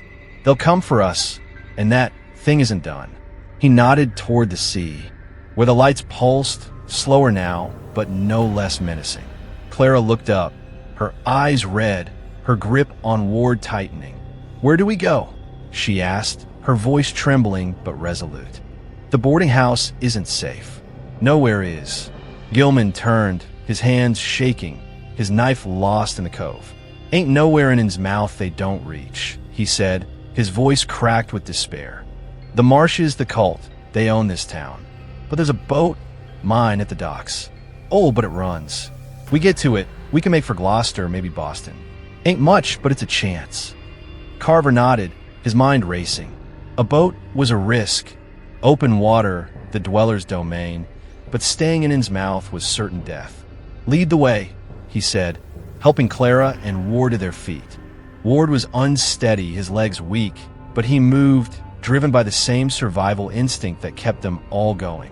The fog was their shield, cloaking their steps as they followed Gilman back along the cliff path, avoiding the main roads. The sea's roar grew louder, the lights fainter, but the chant lingered, a thread of sound that seemed to follow them, woven into the mist. The docks emerged from the fog, a tangle of rotting piers and bobbing boats, their masts creaking like bones. Gilman's boat was a weathered skiff, its hull patched but sturdy, moored at the far end of the pier. The water was black, its surface rippling with those green lights, now scattered, like eyes watching from below. Carver's stomach turned, the dweller's presence closer than ever, its whisper in his skull a low hum, urging him to kneel, to surrender. He shook it off, focusing on the boat, on survival. Gilman climbed aboard, checking the engine, his hands fumbling but practiced. Clara and Ward followed, huddling in the stern, their faces pale, their eyes darting to the water. Carver paused on the pier, scanning the fog for movement. The chant was louder now, not just in his head, but real, carried by the wind, and shadows stirred at the dock's edge. Hooded figures, their robes trailing, their hands glistening in the dim light. "Gilman, hurry," Carver hissed, drawing the blade. Its weight awkward, but better than nothing. The engine sputtered, then roared, and Gilman shouted, "Get in!" Carver leaped aboard as the figures lunged, their hands grazing his coat. Their chants a scream that shook the air. He swung the blade, catching one in the arm, its ichor spraying, and the boat lurched forward, pulling free of the pier. The cultists stopped to the water's edge, their hoods hiding faces Carver didn't want to see, their chants unbroken. The sea surged, waves rocking the boat, and the green lights flared, swirling beneath the surface, forming shapes, tentacles, eyes, a mass that rose, its edges brushing the skiff's hull. Clara screamed. Ward curled into himself, and Gilman cursed, steering hard. The engine straining. Carver gripped the blade, his eyes locked on the water. The dwellers formed clearer now, its eyes countless, its hunger a force that crushed his chest. The whisper was a roar, his name a command, and his vision blurred, the world tilting as the boat fought the waves. "Hold on," Gilman shouted, the shore fading into the fog, the lights pursuing, their glow a chain binding them to Innsmouth. The boat rocked, water splashing over the sides, cold and alive, wrapping around Carver's legs. He slashed at it, the blade useless against the sea, and felt the dweller's gaze, its eyes boring into his mind, promising truths he couldn't bear. Clara grabbed his arm, her voice cutting through the chant. "Fight it," she yelled, her eyes fierce despite her fear. "Don't let it in." Carver blinked, the world snapping back, and saw the lights dimming, the chant fading, the shore a faint smudge in the fog. The boat steadied, the waves calming, and the dweller's form sank, its eyes lingering, watching, waiting. Gilman slumped over the wheel, his breath ragged, the engine's hum the only sound. Clara and Ward clung to each other, their faces pale but alive, and Carver sat, the blade heavy in his lap, his hands shaking. The fog was thick, the sea black, but they were moving away from Innsmouth towards something that might be salvation. "We're not safe," Gilman said, his voice low, his eyes on the water. "It don't let go. Not ever." He pointed to the horizon, where the fog parted, revealing a faint glow. Not the green lights, but something else, a shimmer that wasn't natural. "That's what they call it, the deep water. If we make Gloucester, we can hide, but it'll find us." Carver's jaw tightened. The case no longer just about Margaret or Clara or Ward, but about stopping the dweller, breaking the cult's hold. He looked at Clara, her resolve hardening, and Ward, his shock giving way to anger, and knew they were in it together, for better or worse. "What did you see?" he asked Ward, his voice steady, needing answers to keep moving forward. "On the slab, what did they do?" Ward's voice was a rasp, his eyes distant. They cut me, not deep, but enough. Said my blood was a key, not the whole gate. They need more, someone specific. They talked about a book, a codex, said it's the map to finish it." He shuddered, his hands clenching. "I heard it, the dweller, in my head. It wanted me to stay." Carver's mind flashed to the book in the cave, its alien script, the sketches of the dweller. A codex, a map, another piece, another lead. "Gilman," he said, turning to the fisherman. "You know this codex?" Gilman nodded, his face grim. "Heard whispers. The Marsh family keeps it, in their house or somewhere worse. It's old, older than Innsmouth. Written by something that ain't human. If they got it, they're close to finishing the ritual." He paused, his eyes meeting Carver's. "You go back, you're dead. We all are." Carver didn't answer. His gaze on the sea, the fog, the faint glow ahead. The dweller was still there, its whisper faint but present, and Innsmouth was behind them, a wound that wouldn't close. The boat carried them forward, toward Gloucester, toward a chance to regroup, but the case wasn't over, and neither was the fight. The tide was rising, and Carver knew they'd face it again, sooner than he wanted. Chapter 5. Shadows in the Alley. The skiff cut through the black water, its engine a low growl that barely pierced the fog cloaking the sea. Samuel Carver sat at the bow, the stolen cultist's blade heavy in his lap, its edge still stained with Elijah Marsh's ichor, a reminder of the cove's chaos. The green lights of the dweller had faded, sinking beneath the waves. But their afterimage lingered in his mind, a constellation of eyes that watched even now, waiting. Clara Reed and Thomas Ward huddled in the stern, their faces pale, their breaths visible in the cold air, while Obed Gilman steered, his grizzled hands steady on the wheel despite the fear etched into his weathered face. The fog was a wall, hiding Gloucester's shore, and though Innsmouth was miles behind, its presence clung to them. The chant's echo, the spiral symbol's weight, the dweller's whisper that still curled around Carver's thoughts, cold and relentless. Speaking his name, his hands burned where the ichor had touched, the skin red and raw, and his body ached, bruised from the fight on the sand. The case had shifted, no longer just about finding Margaret Hale, dead, sacrificed to the dweller, but about stopping the cult, breaking their ritual before the gate Ward spoke of opened. The Codex, a book older than Innsmouth, was the key, hidden by the Marsh family, and Carver knew returning to that cursed town was inevitable, no matter how his instincts screamed to run. Claire's resolve, Ward's anger, and Gilman's reluctant knowledge were all he had, a fragile alliance against a town that wasn't human, a sea that hungered. The blade in his hands felt inadequate, a relic against a god.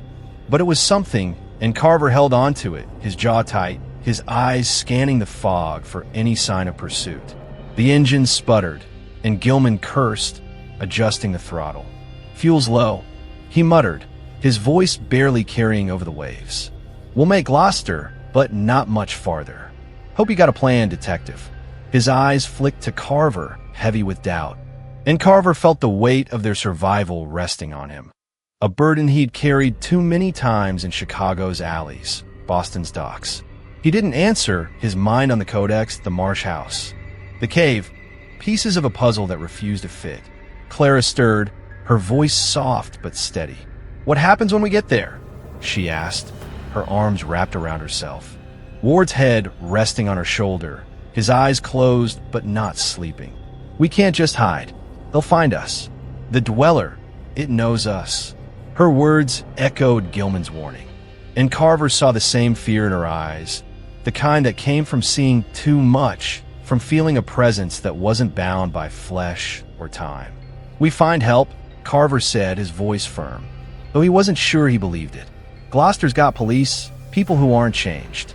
We tell them enough to get protection, then we go back for the Codex. Without it, they can't finish the ritual." It was a thin plan, built on hope more than evidence, but it was all he had. The alternative, running, hiding, waiting for the Dweller to rise, was no choice at all. Ward stirred, his voice a rasp. "They'll kill us before we get that far. You saw them, what they are. They're not people anymore." His hands clenched, his knuckles white, the memory of the slab raw in his eyes. The Codex, they said it's guarded, not just by them, but by something else. Something worse. Carver's stomach turned, the Dweller's eyes flashing in his mind. But he pushed it down, focusing on the present. "Then we move fast," he said. "We get the book, burn it if we have to. Whatever it takes." He looked at Gilman, who shook his head but said nothing. His gaze on the fog, where a faint outline of land began to emerge. Gloucester, a shadow of hope. The skiff reached the docks as dawn broke, the fog thinning to reveal a gray sky and a harbor lined with fishing boats, their crews already stirring. Carver helped Clara and Ward ashore, their steps unsteady, while Gilman tied the boat. His movements quick, nervous. The town felt alive, human, a stark contrast to Innsmouth's dead silence. But Carver didn't trust it. The Dweller's reach was long, and the cult's eyes could be anywhere. They moved through the docks, keeping to the edges, avoiding curious glances from fishermen hauling nets. Carver's hand stayed on the blade, hidden under his coat, its weight a constant reminder of the fight ahead. They found a tavern near the waterfront, its sign faded but welcoming, its windows warm with lamplight. Inside, the air was thick with tobacco and coffee, a handful of early risers nursing drinks at the bar. Carver chose a corner table, secluded, and ordered coffee for them all, his voice low to avoid attention. Clara and Ward sat close, their faces drawn, while Gilman scanned the room, his hands fidgeting. The coffee was hot, grounding, and Carver sipped it, his mind racing. They needed rest, weapons, a way to contact the authorities without sounding like lunatics. The Codex was in Innsmouth, likely in the Marsh house or the cave, and getting it meant facing Elijah again. Or worse, a man approached their table, his steps heavy, his face weathered like Gilman's but harder, his eyes sharp with suspicion. He wore a fisherman's coat, patched and salt-stained, and carried a mug of something stronger than coffee.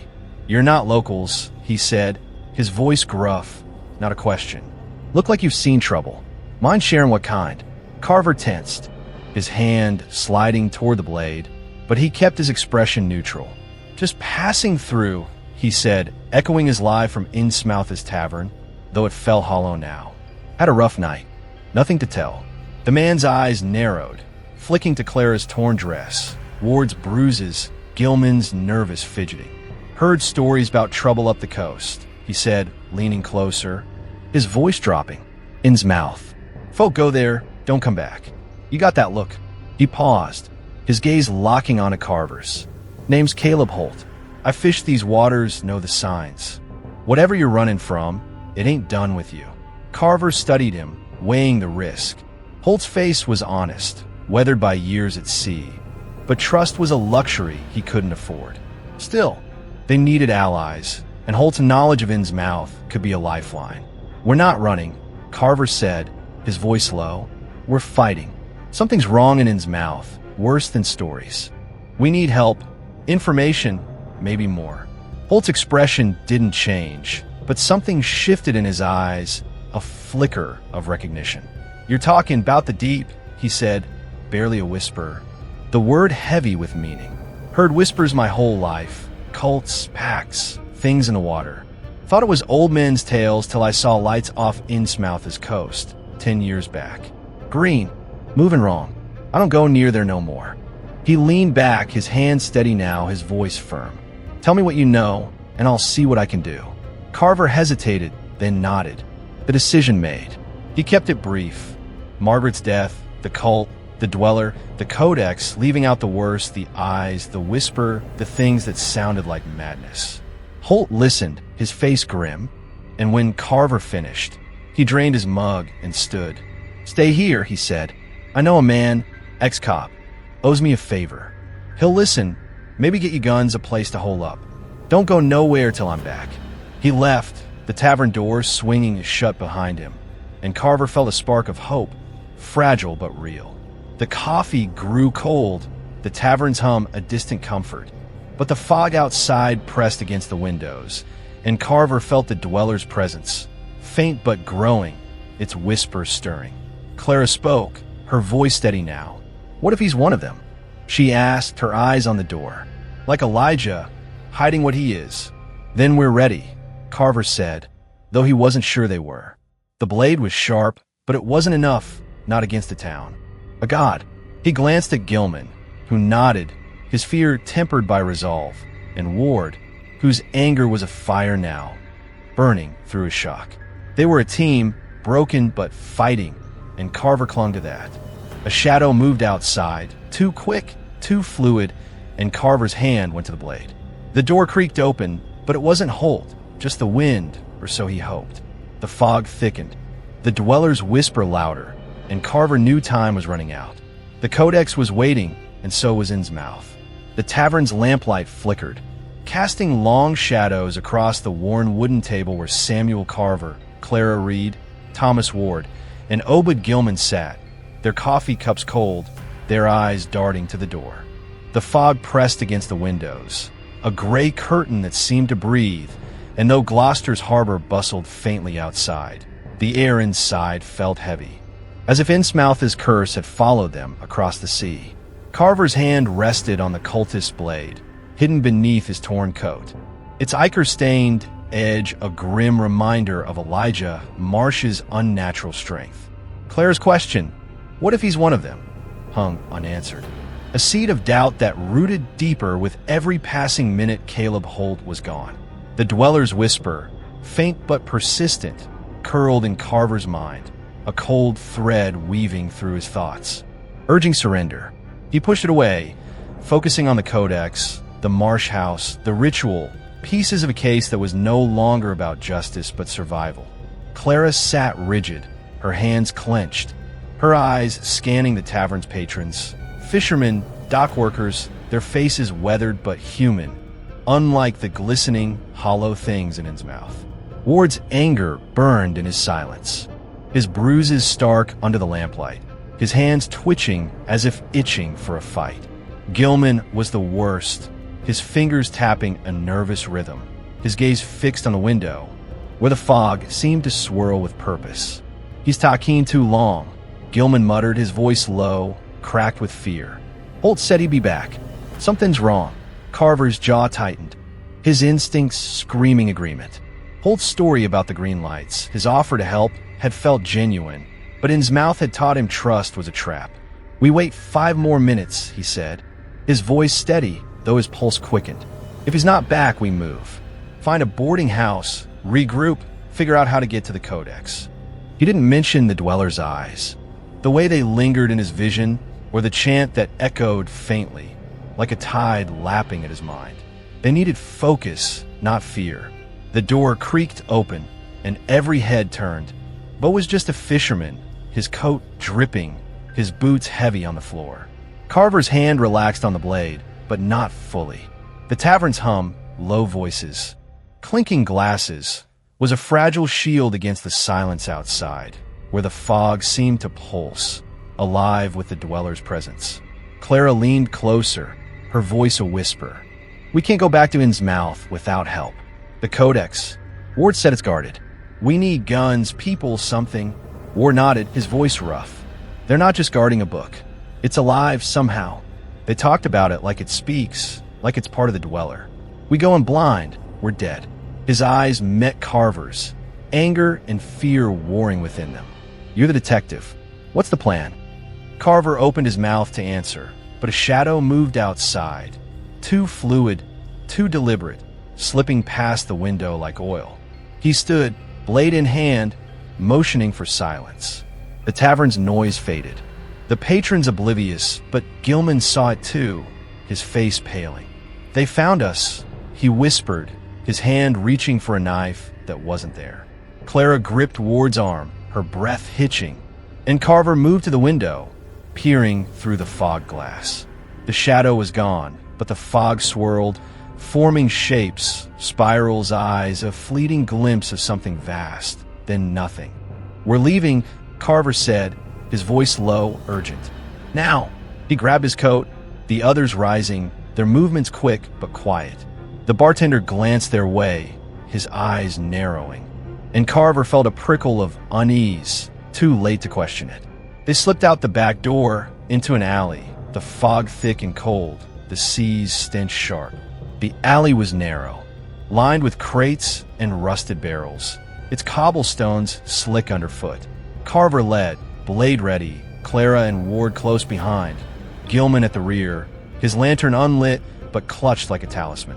The chant returned, faint but growing, carried by the fog, its syllables alien and sharp, cutting into Carver's thoughts. He froze, raising a hand, and the others stopped, their breaths visible in the damp air. Footsteps echoed, slow and deliberate, from the alley's mouth, where the fog parted to reveal 3 figures, hooded, their robes trailing, their hands glistening like fish scales. Their faces were hidden, but their eyes glinted, too large, too black, reflecting the faint light like mirrors. Carver's heart pounded, the Dweller's whisper louder now, his name a command, urging him to kneel. He gripped the blade, its weight grounding him, and stepped forward, shielding the others. "Get back," he growled, his voice steady despite the fear clawing at his chest. The figures didn't speak, their silence heavier than words, their movements synchronized as they advanced. "Cladas chifleda sobi." Ward cursed under his breath, and Gilman whispered, "They're not human no more. Run when you can." Carver didn't plan to run, not yet. He'd fought in the cove, faced Elijah's strength, and survived. These were no different, or so he told himself. The lead figure lunged, its hands swiping, claws grazing Carver's coat. He swung the blade, its edge biting into the figure's arm, black ichor spraying. It's just a sound that wasn't pain, but rage. The others moved, flanking him, their speed unnatural, their robes billowing like waves. Carver dodged, slashing again, the blade catching another in the chest, its body yielding too easily, like cutting water. Clara screamed, pulling Ward toward the alley's end, but a 4th figure emerged from the fog behind them, blocking their path. Gilman charged it, tackling it with a fisherman's strength, their bodies crashing into a crate with splintering. Carver fought, his blade a blur, but the figures were relentless, their wounds closing, their ichor burning where it touched his skin. The chant was deafening, a physical force that shook the alley, and the fog pulsed, the dweller's eyes forming in its depths. Watching, hungering, Carver's vision blurred, the whisper a scream, but he focused on Clara and Ward, their figures fading as they ran. He slashed at the lead figure, its hood falling to reveal a face. Elijah Marsh's, or what was left of him, his eyes black voids, his mouth a gaping maw. Carver drove the blade into its throat, ichor flooding, and Elijah staggered. Is this a gurgle? But he didn't fall.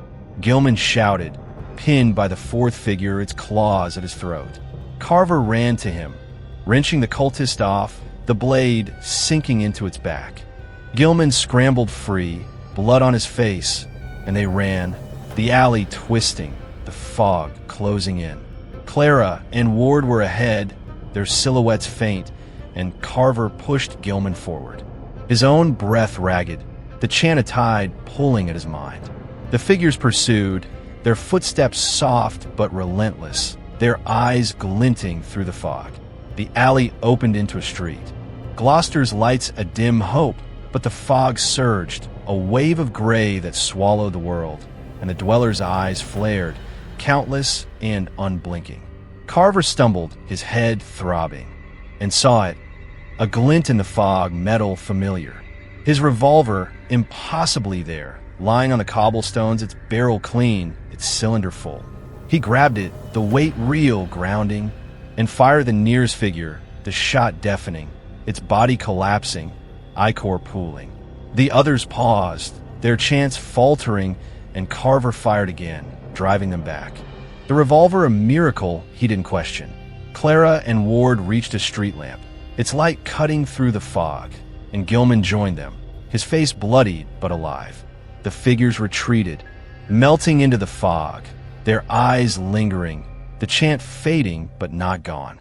Carver back toward the others, revolver raised, his hands shaking, the dweller's whisper still there, promising more. The fog parted, revealing a boarding house across the street, its sign worn but inviting. There, Carver said, his voice hoarse, leading them to it, the revolver steady in his grip. They entered, the door slamming shut, the fog pressing against the windows, the dweller's eyes watching from beyond. Inside, the boarding house was quiet, its foyer warm but empty, a stark contrast to Innsmouth's decay. Carver lowered the revolver, his mind reeling. How had it appeared untouched in the alley? The codex, the ritual, the cult, they were closer than ever. And Gloucester wasn't safe, not while the dweller knew their names. Clara collapsed into a chair, Ward beside her, and Gilman wiped blood from his face, his eyes hollow.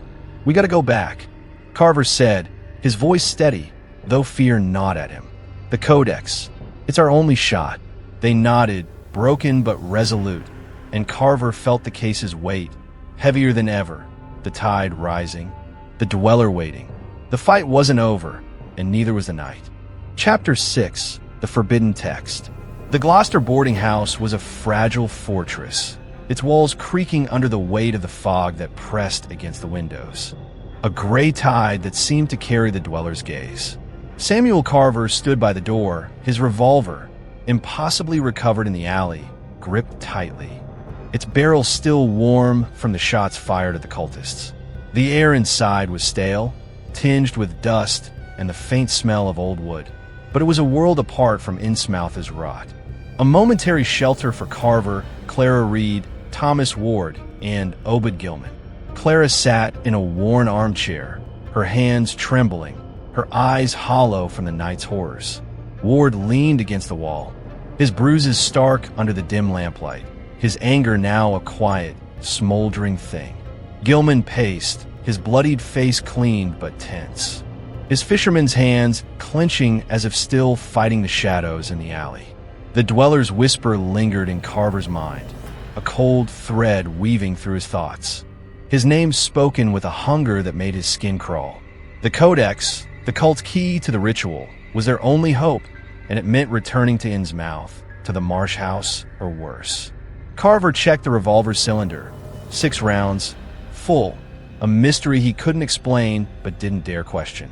The cultist's blade, stained with Elijah Marsh's ichor, rested on the table, its curved edge glinting in the lamplight. The spiral symbol, sketched in Margaret's notebook and now burned into his memory, seemed to pulse in his vision, a reminder of the church, the cave, the cove. The codex, Ward had said, was more than a book, a living thing, guarded by the dweller's touch. Carver's jaw tightened. The case no longer a detective's puzzle, but a fight against a tide that threatened to drown them all. They needed rest, but time was a luxury Innsmouth didn't allow, and the fog outside felt alive, watching, waiting for them to step back into its embrace. "We can't stay long," Carver said, his voice low, cutting through the silence. He moved to the table, spreading Margaret's notebook and the stained letter, their words a map to the madness. "The cult knows we're here. They'll come, and we need to be ready. The codex, Gilman. You said the Marsh family keeps it. Where?" Gilman stopped pacing, his eyes bloodshot, his hands shaking as he wiped sweat from his brow. "Ain't sure," he admitted, his voice rough. "The house.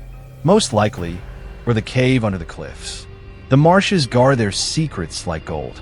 That book, it's their Bible, written by something that came from the sea. Old stories say it sings. Tells them how to call the dweller, how to open the gate." He glanced at the window, the fog swirling, and shuddered.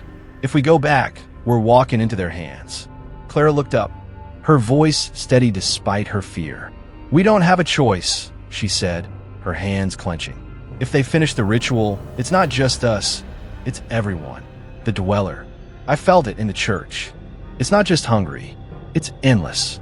Her eyes met Carver's, a spark of resolve in their depths, and he nodded, grateful for her strength, though it mirrored his own dread. Ward pushed off the wall, his voice sharp. "Then we need a plan, not just running back to die. The codex is guarded, not just by them, but by something else. I heard them, on the slab, talking about a watcher, something that lives in the book." He paused, his hands trembling, the memory raw. "We need more than a knife and a gun. We need to know what we're facing." Carver's mind flashed to the Marsh House. The hidden chamber, the statue's glowing eyes, the book in the cave with its writhing script. The codex was the heart of it, and Ward's words, "a watcher," sent a chill down his spine.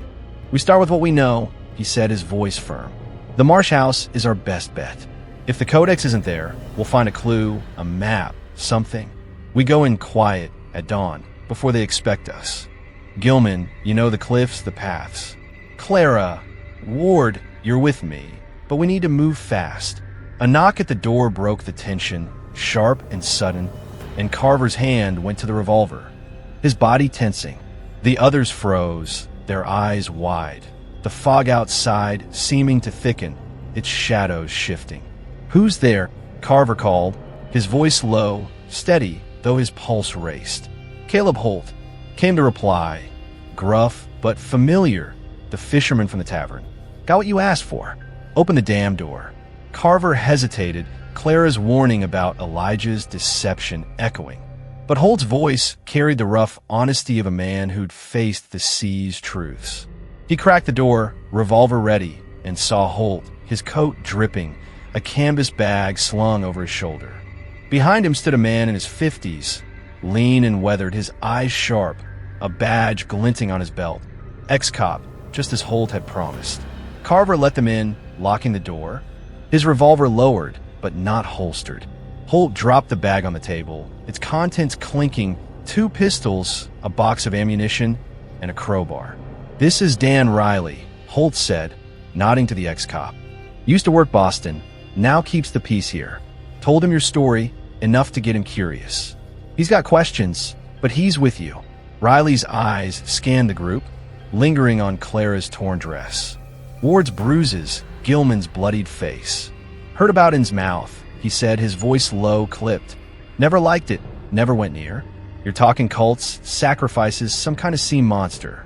Sounds like a ghost story, but you don't look like liars. What do you need?" Carver met his gaze, weighing his words. "We need to go back," he said. "There's a book, a codex in Innsmouth. It's what they're using to call something. We get it, we stop them. We need your help, guns, maybe a boat, and someone who can shoot straight." Riley nodded, his face grim. "I'm in, but you gotta know, Innsmouth is poison. Folk who go there don't come back whole, if they come back at all. I'll get you a boat, supplies, but we move careful." Don, like you said, he glanced at Holt, who nodded, his own resolve hardening. The group planned, their voices low, the fog outside a constant threat. Carver loaded the pistols, his hands steady despite the burns, and passed one to Clara, the other to Ward. Gilman took the crowbar, his fisherman's strength a quiet asset, while Holt and Riley armed themselves, their presence a lifeline.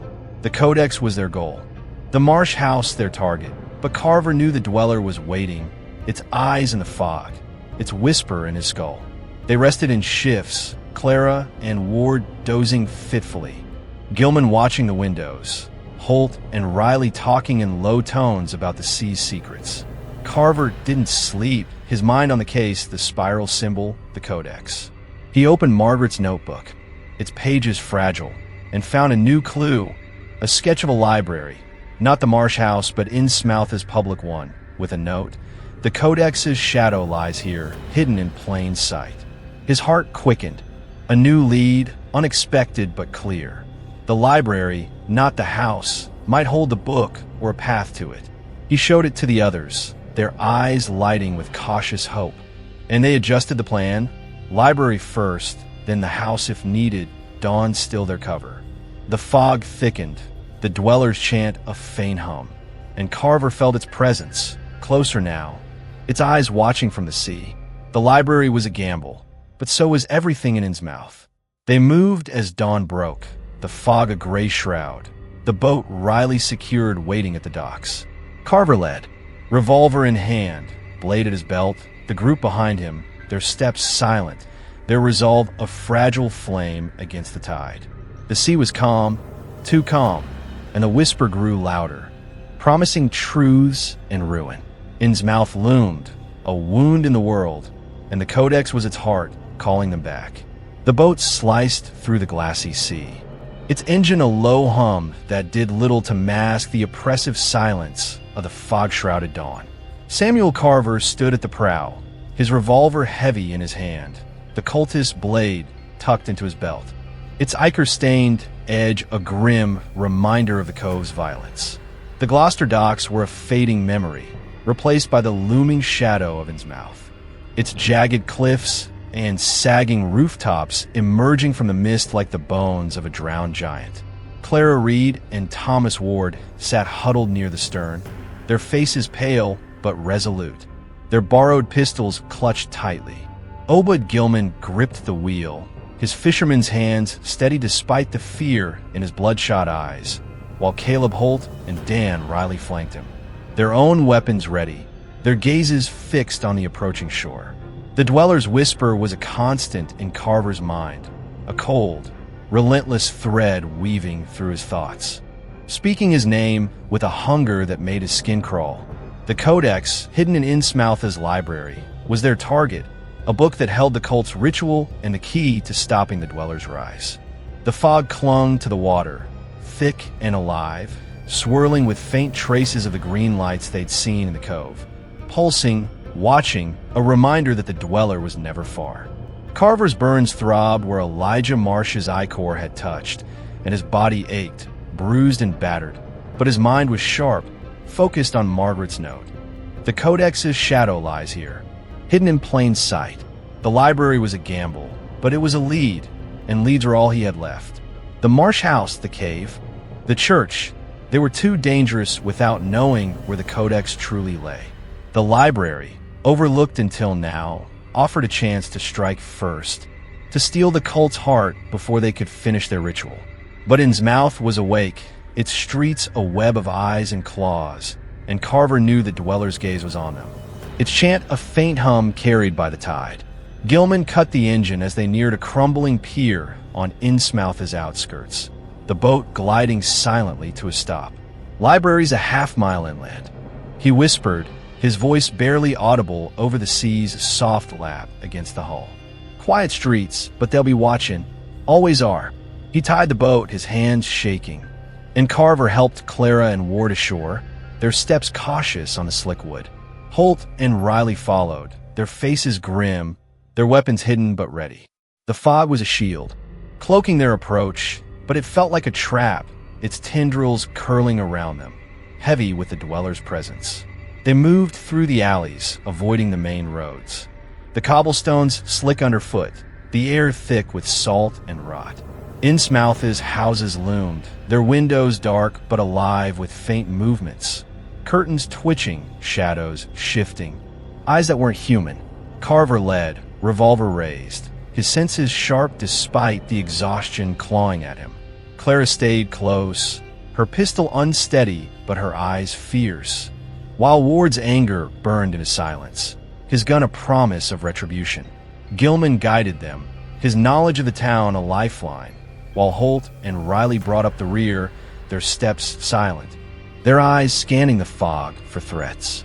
The chant was louder now, not just in Carver's head but real, seeping from the streets, a low drone that seemed to pulse with the town's heartbeat. The library emerged from the mist, a squat, stone building with a sagging roof and boarded windows, its door carved with the spiral symbol, subtle but unmistakable. The air around it was heavier, colder, as if the building itself were holding its breath. Carver paused, his hand on the door, the pendant he'd found in the alley, a small silver spiral, taken from a fallen cultist, burning against his chest, hidden under his shirt. It had appeared with his revolver, another mystery, but its weight felt like a warning, its metal warm, unnaturally so. "Stay close," he whispered, pushing the door open, its hinges creaking like a scream in the silence. Inside, the library was a tomb of dust and shadow, its shelves towering, sagging under the weight of ancient books. The air was damp, thick with the smell of mildew and something metallic like blood left to pool. A single lantern burned on a desk, its flame unsteady, casting jagged shadows that seemed to move when no one looked. The spiral symbol was everywhere, etched into the floor, carved into the shelves, woven into the spines of books that looked too old to touch. Carver's heart pounded, the dweller's whisper louder, its voice a tide pulling at his mind. He motioned for the others to spread out, their steps soft, their weapons ready, as they searched for the codex. Clara found it first, a leather-bound tome on a high shelf, its cover embossed with the spiral, its pages glowing faintly, as if lit from within.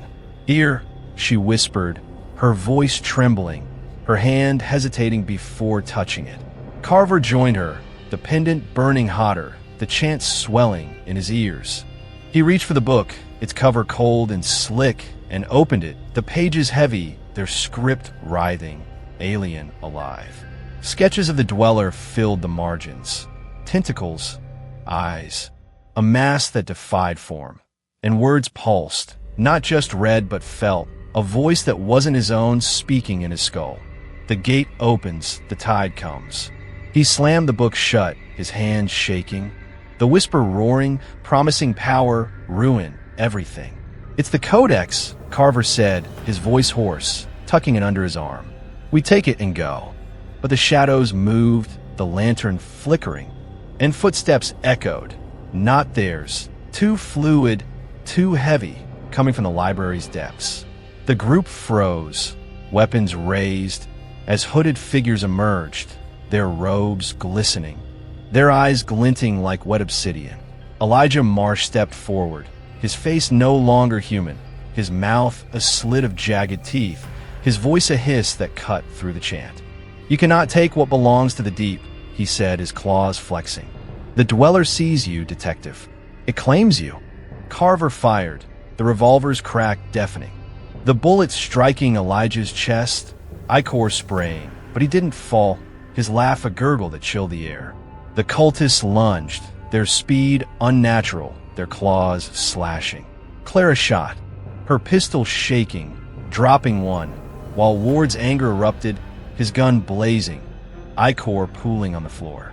Gilman swung the crowbar, Holt and Riley firing in unison, their shots precise but barely slowing the cultists. The codex was heavy in Carver's arm, its pages whispering, urging him to open it, to read, to join the tide. He fought it, backing toward the door, shouting, "Move!" The library shook, the shelves trembling, books falling, their pages fluttering like wings. The chant was a scream, the spiral symbols glowing, the dweller's presence a pressure that crushed the air. A cultist grabbed Clara, its claws at her throat, and Carver fired, the bullet tearing through its skull, ichor burning his face. She stumbled free, gasping, and they ran, the door closed but the cultists closer, their claws grazing Carver's back. Holt shouted, a cultist's claw slashing his arm, and Riley covered him. His shot steady, his face grim. They burst into the fog, the library's door slamming shut, the chant muffled but not gone. The codex burned in Carver's grip, its weight alive, its voice louder, promising secrets, power the deep. The group ran, the alleys a blur, the fog alive with shadows, the cultists' footsteps echoing, relentless. Gilman led, his knowledge of Innsmouth their only guide, the boat their only hope. The pendant burned against Carver's chest, its spiral a mirror of the codex's cover, and he felt the dweller's eyes, countless and unblinking, watching from the sea, the fog, the town. They reached the pier, the boat rocking gently, but the fog surged, a wave of gray that swallowed the world, and the chant roared, the cultists close, their eyes glinting through the mist. Carver pushed Clara and Ward aboard, Holt and Riley covering them, their shots fading into the fog's hum. Gilman started the engine, its sputter a lifeline, and Carver leaped aboard. The codex clutched tightly, its whisper a scream in his mind, urging him to open it, to see. The boat pulled away, the pier vanishing, the cultists chanting, the dweller's eyes lingering. The tide rising, promising no escape. The skiff shuddered through the fog-choked sea, its engine a desperate sputter against the oppressive silence that clung to Innsmouth's fading shore. Samuel Carver gripped the codex, its leather cover pulsing under his fingers, its alien script whispering promises of power and ruin, a voice not his own weaving through his thoughts. The revolver in his other hand was warm, its cylinder down to 3 rounds, each shot in the library a fleeting victory against the cultists' relentless tide. Clara Reed and Thomas Ward crouched low, their pistols empty, their faces etched with exhaustion and fear, the weight of survival heavy in their eyes. Obed Gilman wrestled the wheel, his fisherman's hands slick with sweat, his gaze darting to the fog where green lights flickered, faint but persistent, the dweller's eyes watching, waiting. Caleb Holt clutched his bleeding arm, the cultist's claw leaving a jagged wound, while Dan Riley reloaded his pistol, his ex-cop precision a quiet anchor in the chaos. The dweller's chant echoed, not just in the fog but in Carver's skull, its rhythm a tide pulling at his sanity, urging him to open the codex, to join the deep. The boat rocked, waves slapping the hull, cold and alive, as if the sea itself were an extension of the dweller's will. The fog was a living thing, curling around them, its tendrils forming shapes, spirals, eyes, glimpses of tentacles that vanished when Carver blinked. The pendant against his chest burned, its silver spiral a mirror of the codex's cover, its heat a warning he couldn't ignore. He tucked the book under his coat, its weight heavy, unnatural, and forced his focus to the group. Their breaths visible in the damp air, their resolve fraying but unbroken. The library had been a victory, the codex theirs, but the cost was steep. Holt wound their dwindling ammunition, and the dweller's presence, closer now, its whisper a roar that promised no escape from Innsmouth's grasp. "We ain't clear yet," Gilman rasped, his voice barely audible over the engine's whine. "They'll follow. Always do. The sea's theirs." He glanced at the water, where the green lights pulsed, forming patterns that weren't random, a map of the dweller's hunger.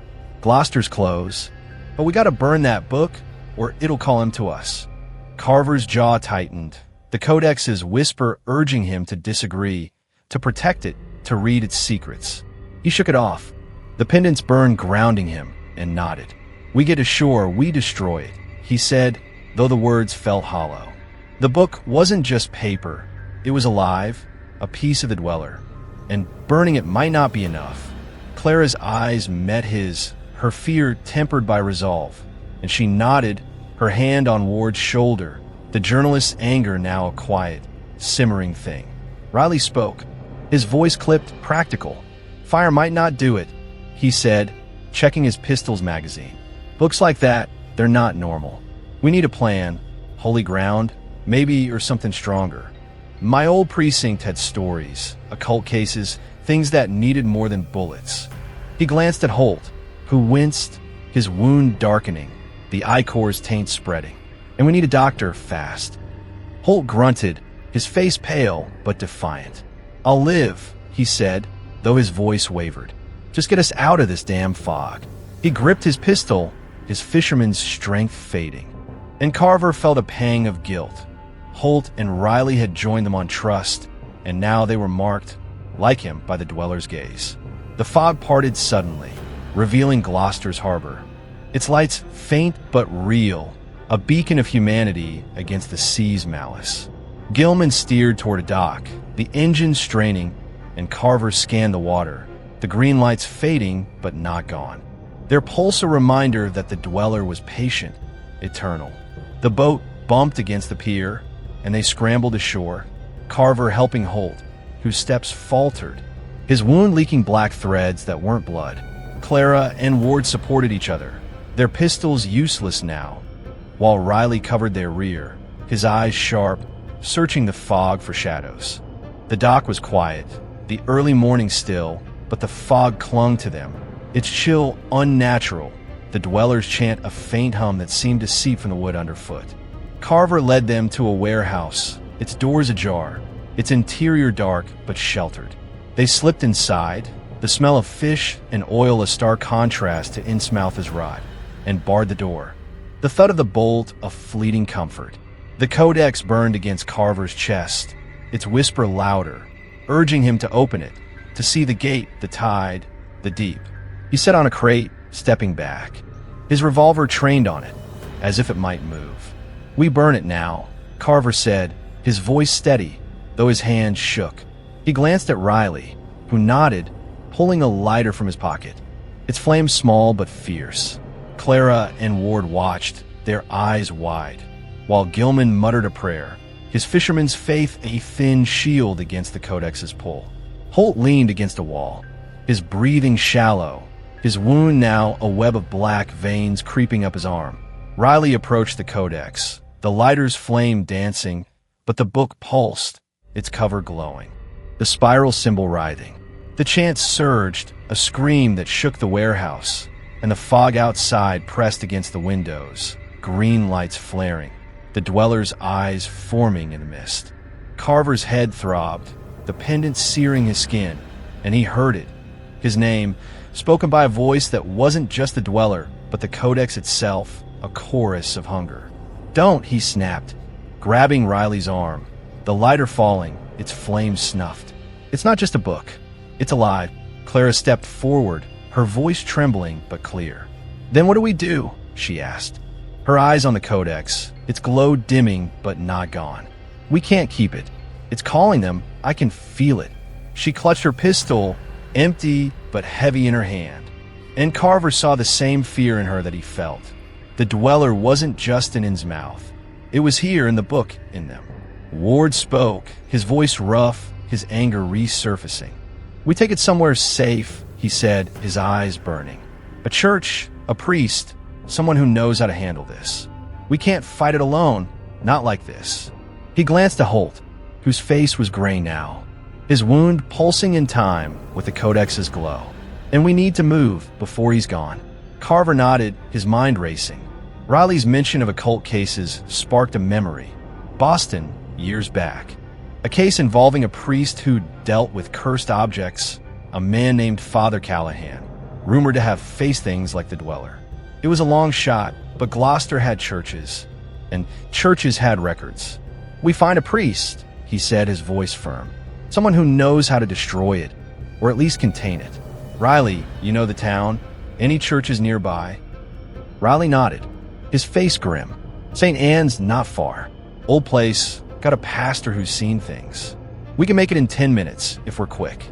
He glanced at Holt, who forced a nod, his strength fading. And Carver knew time was slipping away, not just for Holt, but for all of them. They moved, leaving the warehouse, the codex wrapped in Carver's coat, its weight heavier, its whisper relentless. The fog was thick, the green lights pulsing, and the chant followed, a tide that wouldn't relent. The streets were empty, Gloucester's dawn silent, but the dwellers' eyes watched, their glow in every shadow, every swirl of mist. Carver led, revolver ready, Clara and Ward supporting Holt, Gilman and Riley at the rear. Their steps hurried, the church a faint silhouette ahead. A scream broke the silence, not human, from the fog behind them. Shadows moved, fluid and fast, hooded figures emerging, their claws glistening, their eyes glinting like the dwellers. Carver fired, the shot echoing, ichor spraying, but the cultists kept coming, their chant a roar, the codex pulsing in his arms, calling them closer. The group ran, saint and spire looming, its doors a promise of sanctuary, but the fog surged, the dwellers' tentacles brushing the air, its eyes everywhere, its whisper a command. Open the gate. Carver's vision blurred, the codex burning, the church so close, the tide rising, the deep claiming its own. Chapter 7. The Ritual at Midnight. The fog was a living beast, coiling through Gloucester's streets, its tendrils heavy with the dwellers' chant. A relentless drone that pulsed in Samuel Carver's skull. He ran, the codex clutched tightly under his coat, its leather cover burning against his chest, its alien whisper urging him to open it, to read, to join the tide. His revolver was down to 2 rounds. Each shot fired at the cultists in the fog, a desperate act against their glistening claws and unyielding forms. Clara Reed and Thomas Ward supported Caleb Holt, whose face was gray, his arm a web of black veins from the cultists wound, his steps faltering as the ichor's taint spread. Obed Gilman and Dan Riley flanked them, Riley's pistol steady, Gilman's crowbar gripped like a lifeline, their breath sharp in the cold air. The green lights of the dweller flickered through the fog, countless eyes watching, their hunger a pressure that crushed the air. St. Anne's Church loomed ahead, its spire a faint promise of sanctuary. But the cultists were close, their shadows fluid, their chant a tide that threatened to drown them all. Carver's boots pounded the cobblestones, the codex's weight unnatural, its voice a chorus in his mind, promising secrets, power, the deep. The pendant around his neck burned, its silver spiral a mirror of the book's cover, a warning he couldn't ignore. The church was yards away, its heavy doors ajar, lamplights spilling out. But the fog surged, a gray wave that carried the dweller's presence. Tentacles brushing the air, eyes forming in the mist, their gaze searing. A cultist lunged from the shadows, its claws slashing. And Carver fired, the revolver's cracks splitting the night, ichor spraying as the figure collapsed, its eyes glinting even in death. Riley shot another, his precision unwavering, but more were coming, their chants growing louder, the dwellers' whisper scream, "Open the gate." They reached the church, Carver shoving Clara and Ward through the doors, Holt stumbling, Gilman and Riley covering their retreat. Inside, the air was warm, heavy with incense and wax, the pews empty, the altar glowing with candles. A priest, older, with a lined face and steady eyes, stood near the altar, his robes simple, his hands holding a worn Bible. "Father Callahan?" Carver asked, his voice hoarse, the codex burning in his grip, the chant outside shaking the walls. The priest nodded, his gaze sharp, taking in their desperation, Holt's wound, the weapons drawn. "I'm Callahan," he said, his voice calm but firm. "You brought something dark here. Show me." Carver unwrapped the codex, its glow flaring, the candles flickering, and Callahan's face tightened. a cross at his neck glinting. "The Codex Umbri," he murmured, recognizing it. "A relic of the old ones, a key to their prison. You were fools to take it." "We had to," Clara said, her voice trembling but defiant, helping Holt to a pew, his breathing shallow, his wound pulsing with the Codex's rhythm. "They're using it to summon something, the dweller in the deep. We need to destroy it." Callahan's eyes narrowed, studying the book, then Carver, the pendant at his chest catching the light. "Destroying it won't be simple," he said, moving to a cabinet, retrieving a vial of holy water and a silver dagger, its blade etched with runes. "This is no mere book. It's bound to the dweller, a piece of its will. Fire, bullets, they won't touch it. We need a ritual, and it must be done before midnight, when the tide is highest." He glanced outside, where the fog pressed against the stained glass, green lights pulsing, the cultist shadows circling. Carver's heart sank, the Codex's whisper urging defiance, but he nodded, trusting Callahan's knowledge, the priest's haunted eyes proof of battles fought against the dark. "What do we do?" he asked, his revolver steady, though the chant outside grew louder. The dweller's eyes forming in the fog, watching, hungry. Callahan spread a cloth on the altar, its edges marked with crosses, and placed the Codex at its center, the book pulsing, its runes writhing. "We bind it," he said, his voice steady, "with words of faith, with blood willingly given, to seal its power. But it'll fight, and so will they." He nodded to the doors, where the cultists pounded, the wood splintering, their chants a tide that shook the church. "You hold them off. I'll prepare the ritual." Carver glanced at the others, Clara's resolve, Ward's anger, Gilman's fear, Riley's grim determination, Holt's fading strength. "Riley, with me," he said, moving to the doors, the revolver's 2 shots of frail hope. "Gilman, Ward, guard the windows. Clara, help Callahan." They obeyed, their movements quick, desperate, while Holt slumped, his voice a rasp. "Don't let me turn," he whispered, his eyes on Carver, the ichor's veins reaching his face. The doors burst open, cultists flooding in, their robes glistening, their eyes glinting like the dwellers, their claws slashing. Carver fired, the bullet striking the lead, ichor spraying but staggered forward, its laughter a hiss. Riley shot, his pistol dropping another, while Gilman swung his crowbar, Ward's knife flashing, their strikes desperate but fierce. The fog poured in, green lights flaring, tentacles brushing the air, the dweller's presence a weight that slowed Carver's limbs, its whisper urging him to kneel.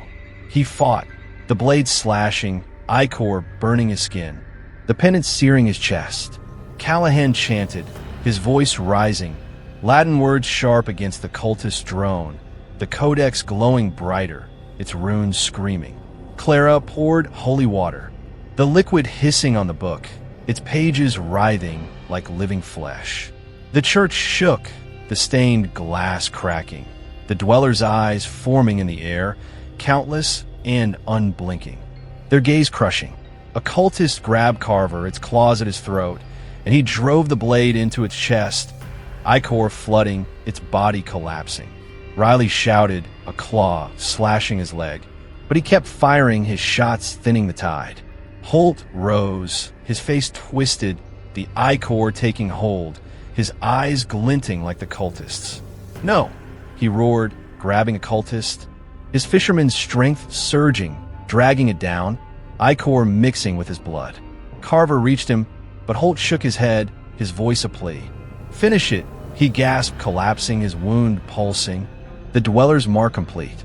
Carver's heart clenched, but he nodded, turning back to the fight, the Codex's scream louder, the ritual nearing its peak. Callahan's chant reached a crescendo, the Codex flaring, its glow blinding, the dweller's tentacles lashing through the fog, shattering pews. Clara stood firm, her hands steady, the holy water steaming, the book's runes fading. The cultists screamed, their bodies convulsing, ichor pouring as the Codex's power waned. Carver fought, his blade a blur, Riley at his side, Gilman and Ward holding the windows, their strikes desperate, but unyielding. The dweller's eyes pulsed, its whisper a roar, but Callahan's voice cut through, the ritual binding the book, sealing its voice. The codex went dark, its screams silenced, the cultists collapsing, their bodies dissolving into pools of ichor. The fog receded, the green lights fading, the dweller's presence retreating, though not gone. The church was still, the altar scarred, the codex lifeless, but heavy, its threat contained for now. Callahan slumped, his face pale, the dagger trembling in his hand. "It's bound," he said, his voice hoarse, "but the dweller remains. The gate is closed, but not forever." Carver knelt by Holt, his body still, his eyes human again, the ichor's taint gone in death. Clara wept, Ward's anger broken, Gilman silent, Riley grim. The codex lay on the altar, a wound in the world, and Carver felt its weight, the dweller's eyes still watching. The tide paused, but not stopped. The fight wasn't over, and Innsmouth was waiting. The Church of St. Anne stood battered but unbowed, its walls scarred from the cultist's assault. The air heavy with the fading stench of ichor and the sharp tang of holy water. Samuel Carver leaned against a pew, his revolver empty, the cultist's blade slick with black residue, its weight a grim anchor in his trembling hand.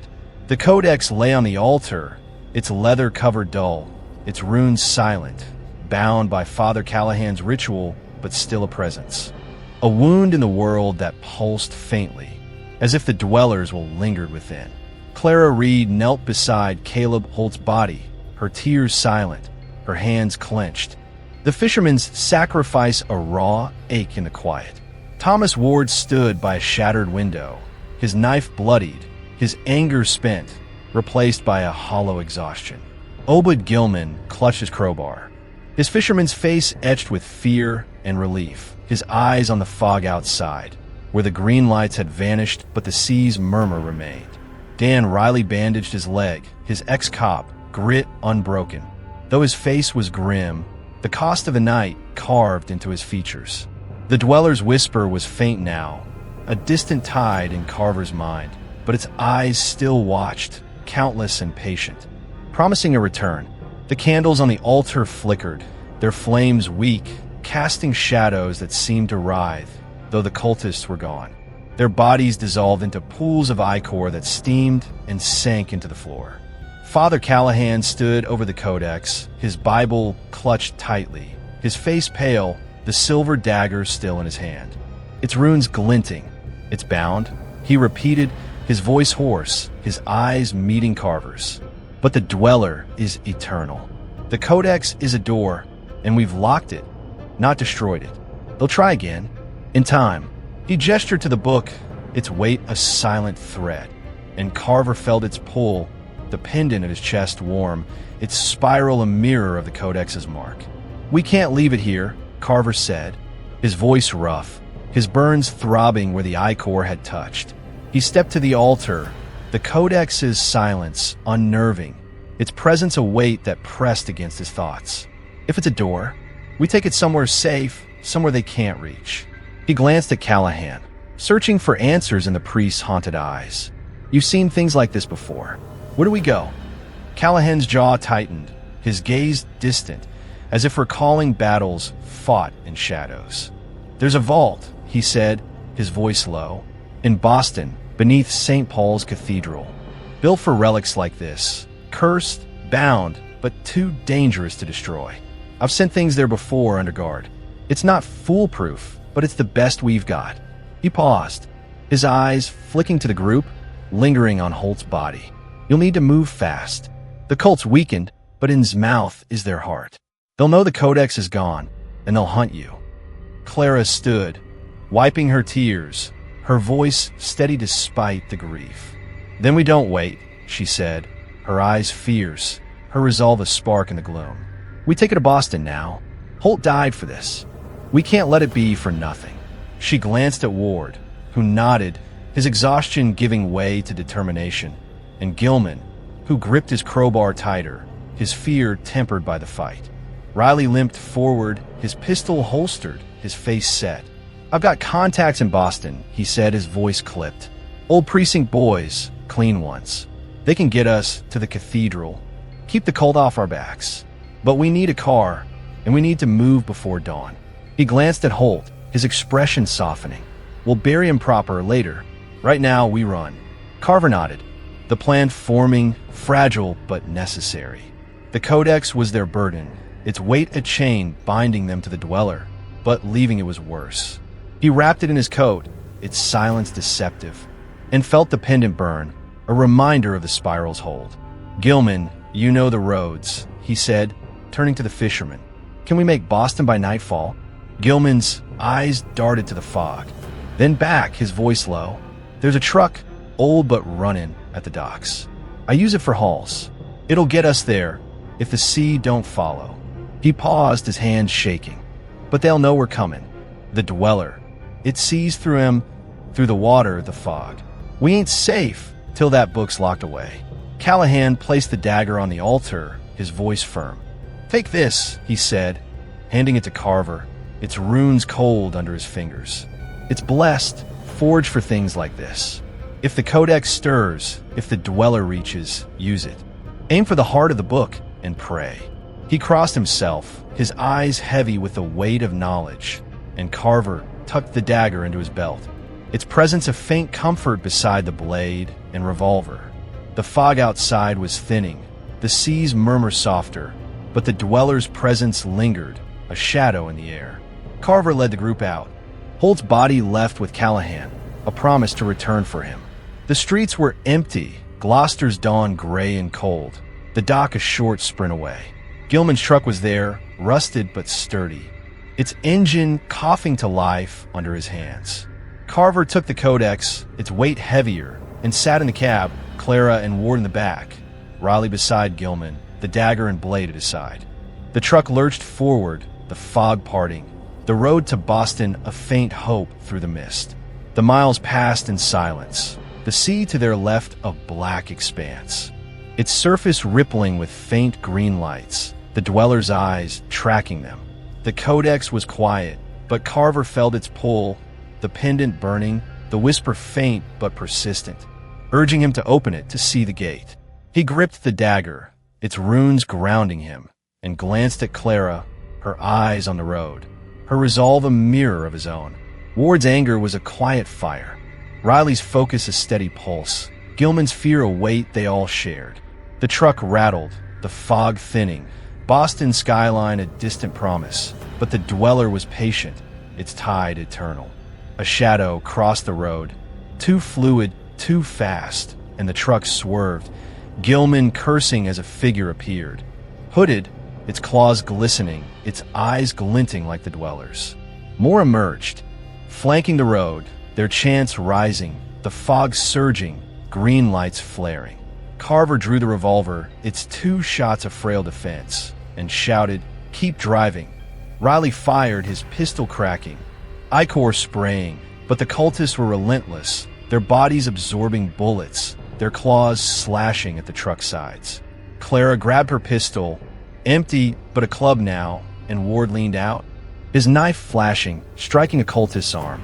The codex pulsed, its whisper a scream, and the pendant burned, the dweller's eyes forming in the fog, countless and unblinking. Carver fired, dropping one cultist, the last shot grazing another, and drew the dagger, its runes glowing, a light against the dark. The truck sped through, the cultists falling back, their chants unbroken, the fog closing in, the dweller's tentacles brushing the air, their touch cold as death. Boston loomed, the cathedral's spire a beacon, but the road was a gauntlet, the cultist shadows everywhere. The codex's weight a chain, the dweller's whisper a promise. The gate will open. Carver's hand tightened on the dagger, the group's resolve a fragile flame, the tide rising, the deep calling them home. They drove, the truck shaking, the city close, the dweller closer, the fight for the codex a battle for their souls. Chapter 8, The Betrayer's Mask. The truck rattled along the coastal road, its engine a desperate groan against the fog that clung to the asphalt, a gray shroud pulsing with the dweller's faint green lights. Samuel Carver gripped the codex, its bound silence a deceptive weight under his coat. The dagger Father Callahan had given him cold against his hip, its runes a faint comfort beside the ichor-stained cultist's blade. His revolver was empty, useless now, but the pendant at his chest burned, its silver spiral a constant reminder of the dweller's gaze, its whisper a low hum in his skull, promising the gate, the tide, the deep.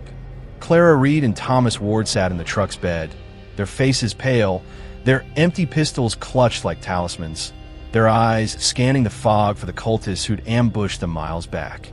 Obed Gilman drove, his fisherman's hands white-knuckled on the wheel, his bloodshot eyes darting to the sea, where the green lights rippled, a map of the dweller's hunger.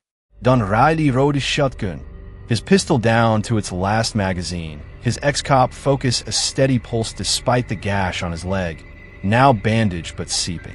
Boston's skyline loomed, a gray promise of sanctuary.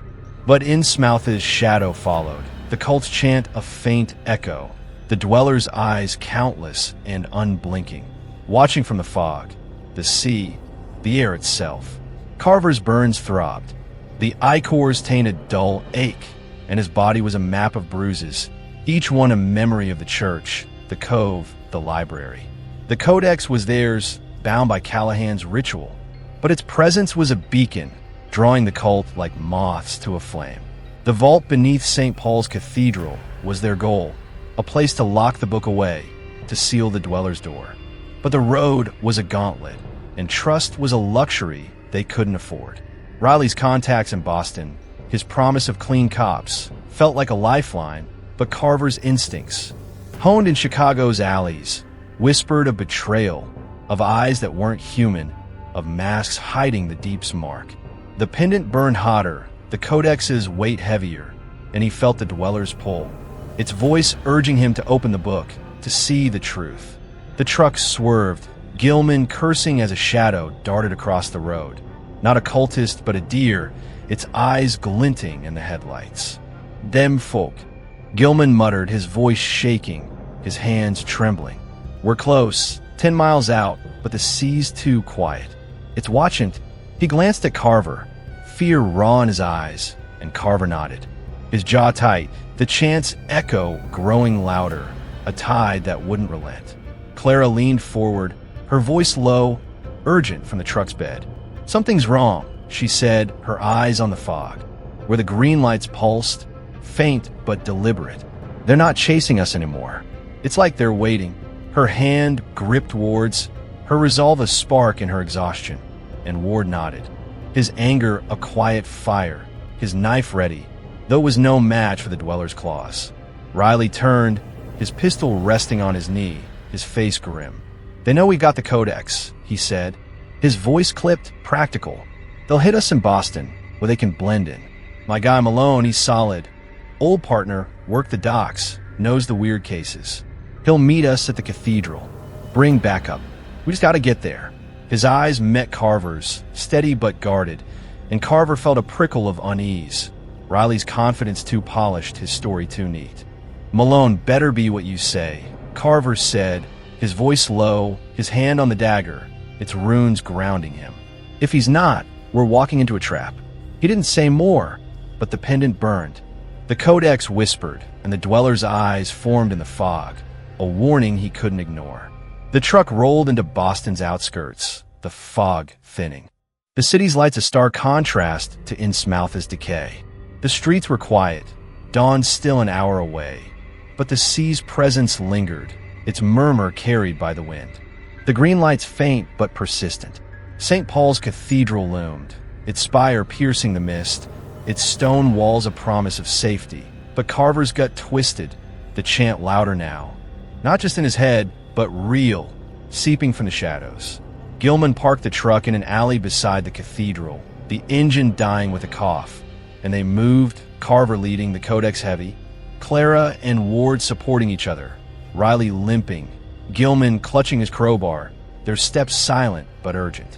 The cathedral side door was unlocked, a sliver of lamplight spilling out, and Carver paused, revolver in hand, though it was empty, a bluff against the dark. Malone's waiting, Riley whispered, his pistol ready, his eyes scanning the alley where the fog swirled, alive with shadows. He's got the vault key, knows the drill. Let's move.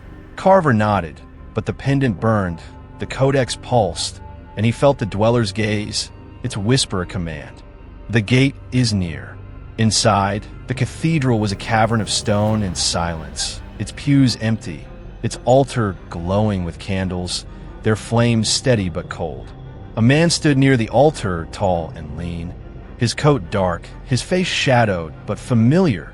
Malone, Riley's contact, his eyes sharp, his hands empty but tense. "Riley," he said, his voice smooth, too smooth, and Carver's unease deepened, the pendant searing his chest. "You brought friends, and something else." His gaze fell on the codex, still wrapped in Carver's coat, and his lips twitched, not a smile but something worse. Something hungry. "Malone," Riley said, stepping forward, his pistol lowered but ready. "This is Carver, Clara, Ward, Gilman. We got the Codex Umbri, bound but dangerous. We need the vault now." His voice was steady, but Carver saw it. A flicker in Riley's eyes, a hesitation, and Malone's stance shifted, his hands moving, not to help but to signal. The shadows moved. Figures emerging from the cathedral's corners, hooded, their claws glistening, their eyes glinting like the dwellers. Malone's face changed, his eyes blackening, his mouth stretching into a slit of jagged teeth, the mask of humanity falling away. "You brought it to us," he hissed, his voice Elijah's echo, the cult's voice, the dwellers. "The gate opens tonight." Riley froze, his pistol raised too late, and Carver's heart sank. Betrayal. Not from Riley, but through him, Malone a pawn of the deep. Carver drew the dagger, its runes flaring, and shouted, "Trap!" The cultists lunged, their claws slashing, the chant a roar that shook the cathedral, the codex pulsing, its whisper scream. "Open it." Clara fired her empty pistol as a club, Ward's knife flashing, Gilman's crowbar swinging, Riley shooting, his bullet striking Icor, but not enough. Carver slashed with the dagger, its blade cutting deeper than steel, a cultist falling, its body dissolving. But Malone was on him, his claws at Carver's throat, his eyes the dwellers, countless and unblinking. Riley shouted, tackling Malone, his pistol empty, but his fists fierce, buying Carver time. The codex fell, its cover glowing, its runes writhing, and the cathedral shook, the candles extinguishing, the dwellers' tentacles forming in the air, brushing the stone. Carver grabbed the book, the dagger in his other hand, and ran for the altar where a trapdoor lay, the vault below, their only hope. Clara and Ward followed, Gilman dragging Riley, the cultists closing in, their chants a tide, the dwellers' eyes everywhere, its whisper a command. "The gate is you." The trapdoor opened, a stone staircase spiraling down, and Carver led, the codex burning, the dagger glowing, the group behind him, their steps desperate, the cultists' claws grazing their backs. The vault loomed, a steel door etched with crosses, but the dweller was there, its presence a weight, its voice a promise, and Carver knew the betrayal wasn't just Malone's. It was in them all, the deep's mark, the tide rising, the gate closer than ever. The vault's stone staircase spiraled into darkness, each step slick with damp, the air cold and heavy with the scent of earth and iron.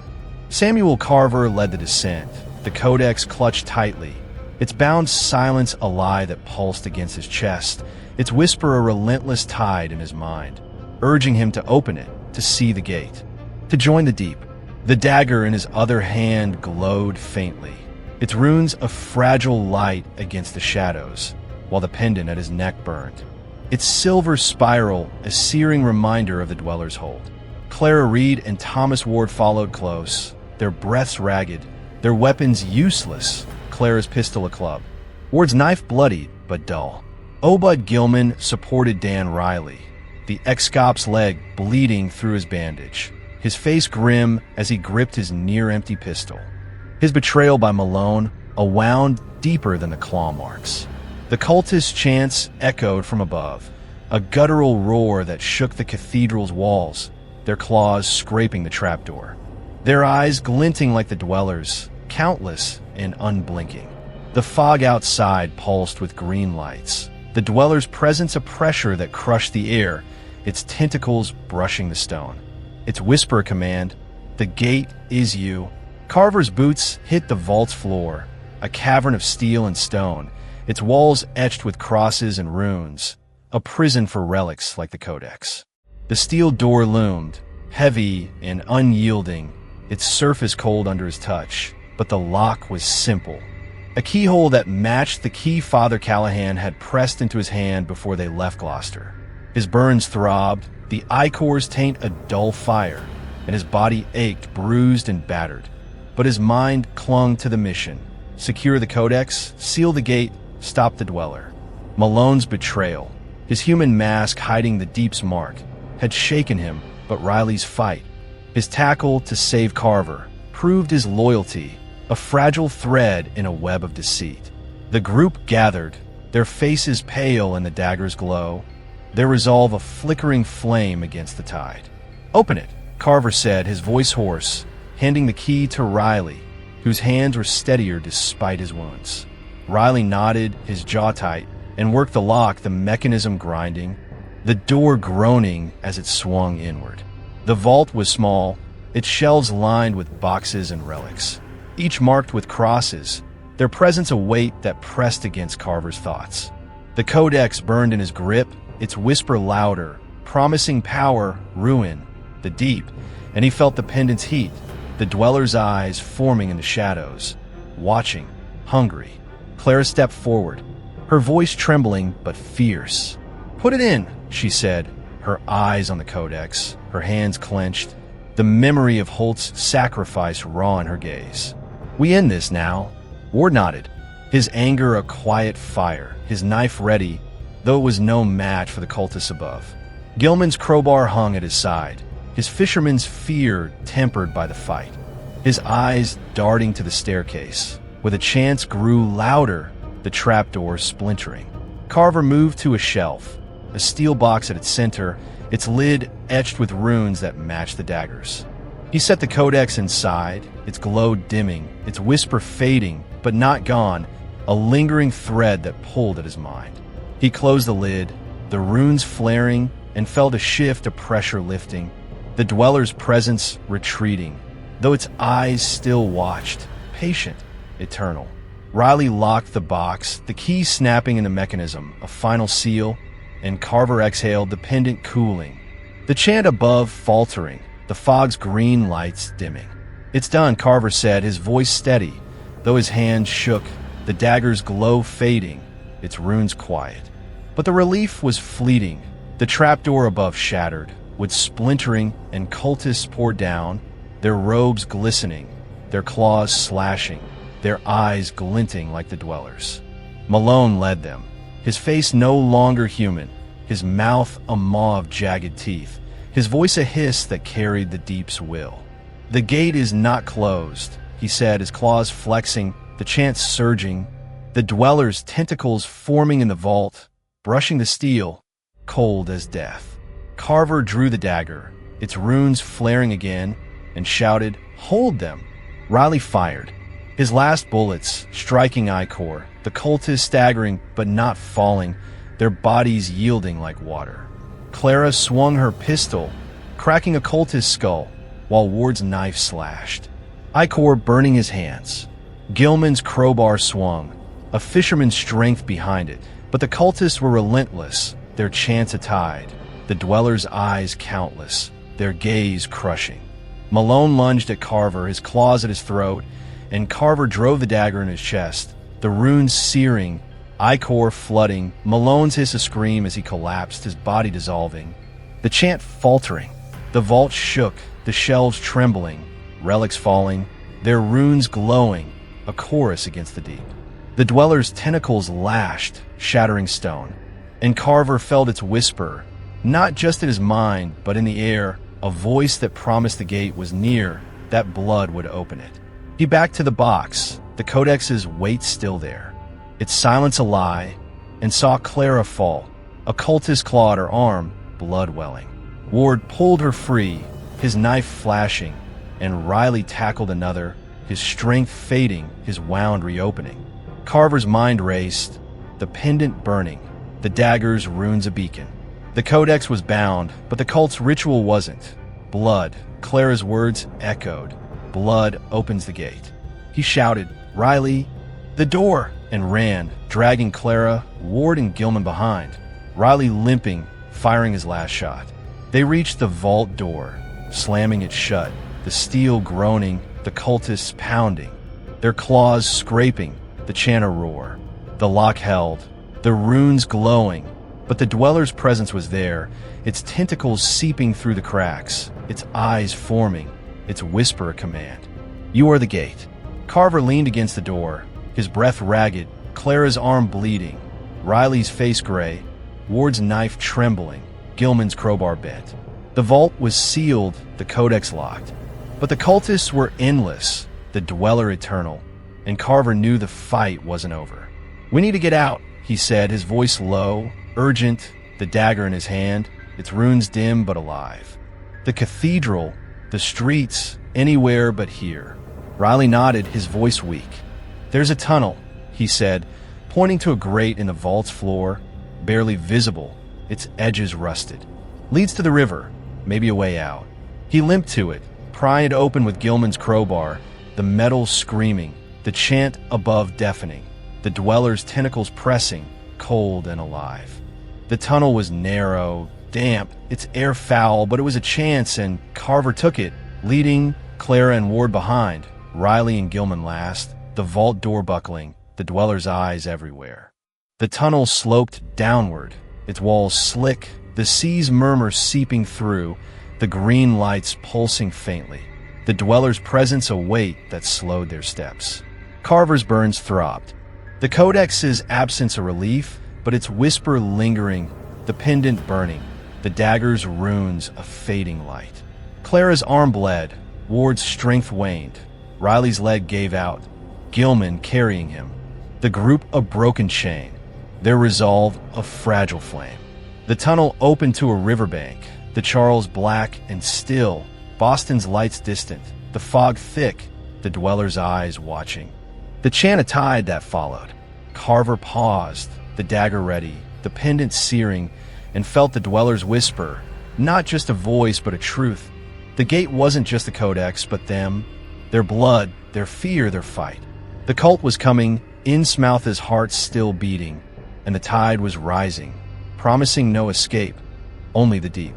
The Charles River lapped at the muddy bank, its black surface rippling with faint green glints, as if the dweller's eyes lingered just beneath. Samuel Carver crouched in the tunnel's mouth, the dagger's runes dim in his grip, its blade a frail shield against the fog that rolled off the water, thick and alive with the cult's chant. The pendant at his neck burned, its silver spiral a searing weight, echoing the codex's pull.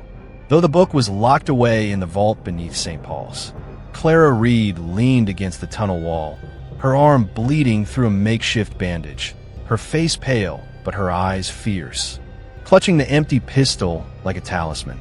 Thomas Ward stood beside her, his knife trembling in his bloodied hand, his anger now a hollow spark in his exhausted frame. Obed Gilman supported Dan Riley, the ex-cop's leg a mess of blood and torn cloth, his face gray, his pistol empty, his betrayal by Malone a wound that cut deeper than the claws. The cultist chants echoed from the cathedral above, a guttural tide that shook the earth, their claws scraping the vault door, their eyes glinting like the dwellers, promising no escape. The fog pulsed, tentacles forming in its depths, the dwellers whisper a roar in Carver's mind. "You are the gate." The tunnel was a coffin, its damp walls closing in, the sea's stench seeping through, a reminder that Innsmouth's reach was long, its heart still beating. Carver's burns throbbed, the ichors taint a fire in his veins, and his body was a map of pain, bruises, cuts, the weight of a case that had become a war. The codex was bound, sealed in the vault, but Clara's words, "Blood opens the gate," gnawed at him, a truth he couldn't shake. The dweller didn't need the book. Not anymore. Their blood, their fear, their presence was enough, and Malone's betrayal had been a step in its plan. A mask hiding the deep's will. The riverbank was no sanctuary, Boston's lights distant, the fog a web that trapped them, the dweller's eyes everywhere, its hunger eternal.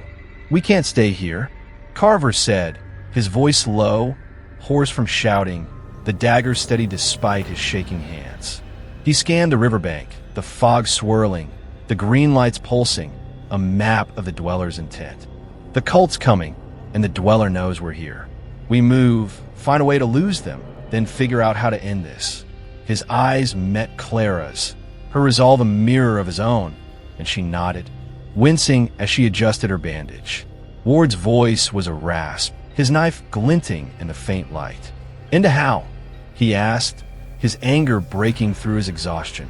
"The codex is gone, but they're still after us. It's not about the book anymore, is it?" His eyes flicked to the river, where the lights pulsed, and Carver saw his fear. The same fear that clawed at them all. The dweller wasn't bound, only delayed. Riley coughed, his voice weak, his weight heavy on Gilman's shoulder. "We need to disappear," he said. His ex-cop, grit fading, his eyes clouded with pain. "My contacts, some are still good, not like Malone. We get to a safe house, regroup, find someone who can fight this. Occult experts, priests, anything." He glanced at Carver, guilt in his gaze. "I didn't know about Malone, I swear. He was clean, or I thought he was." Carver nodded, though trust was a scar now, not a shield. "No time for apologies," he said, his voice firm. "Gilman, you know the river, the city. Any place we can hide?" The fisherman's face was pale, his crowbar bent, his hands trembling. But his knowledge was their lifeline, the only map out of the deep's jaws. Gilman's eyes darted to the river, then back, his voice low. "There's a warehouse, old fishing depot, a mile downriver. Abandoned, but it's got a basement, hidden, used for smuggling back in the day. We can hole up, maybe lose him in the fog." He paused, his gaze on the green lights, fear raw in his voice. "But the sea's theirs, always has been. We ain't safe till we're far from water." The chants grew louder, the vault doors groaned, echoing through the tunnel, the cultists breaking through, their claws scraping stone. Carver stood, dagger ready, the pendant searing, the dweller's whisper a tide pulling at his mind.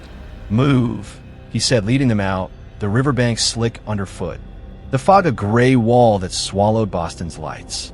Clara and Ward followed, supporting each other, Riley limping with Gilman's help, their steps desperate, the chant a roar behind them. The dweller's tentacles brushing the air, cold and alive.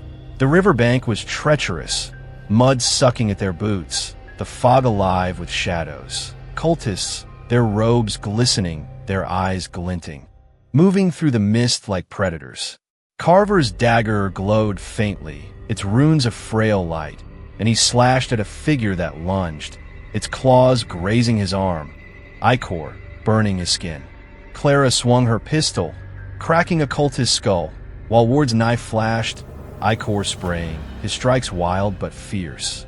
Gilman dragged Riley, the crowbar swinging, a fisherman's strength against the deep spawn, but the cultists were relentless, their chance a tide, the dweller's eyes forming in the fog, crushing their will. The warehouse loomed, a rotting hulk of wood and iron, its doors sagging, its windows dark. Carver kicked them open, the group stumbling inside, the air thick with dust and fish oil, a stark contrast to the sea's rot. They barred the doors, crates, and beams of frail barrier, and Gilman led them to a trapdoor, its hinges rusted but intact, opening to a basement, damp and dark, its walls lined with old barrels. They descended, the trapdoor sealed, the chants muffled but not gone, the dweller's presence a weight that pressed through the earth. The basement was a tomb, its air cold, the fog seeping through cracks, green lights pulsing faintly, the dweller's eyes watching. Carver set the dagger on a barrel, its runes dim, and checked Clara's arm. The bleeding slowed but not stopped, her face pale but defiant. Riley collapsed, his leg a ruin, his breath shallow, while Ward paced, his knife trembling, his anger a spark in the gloom. Gilman stood by the trapdoor, crowbar ready, his eyes on the ceiling, where the chants echoed, the cultists searching, their claws scraping. "We're not safe," Clara said, her voice low, her eyes on Carver, the pendant glinting at his chest. "The codex is locked, but they don't need it. It's us, isn't it? Our blood, our fear." Her words cut, echoing Carver's dread. The dwellers whisper a truth. "You are the gate." She touched her bandage, her blood a mark, and Carver's burns throbbed. The ichors tained a mirror of her wound. Ward stopped pacing, his voice sharp. "Then we fight," he said, his knife glinting. "We find their heart, Elijah, the marsh house, whatever's left, and we burn it down. No more running."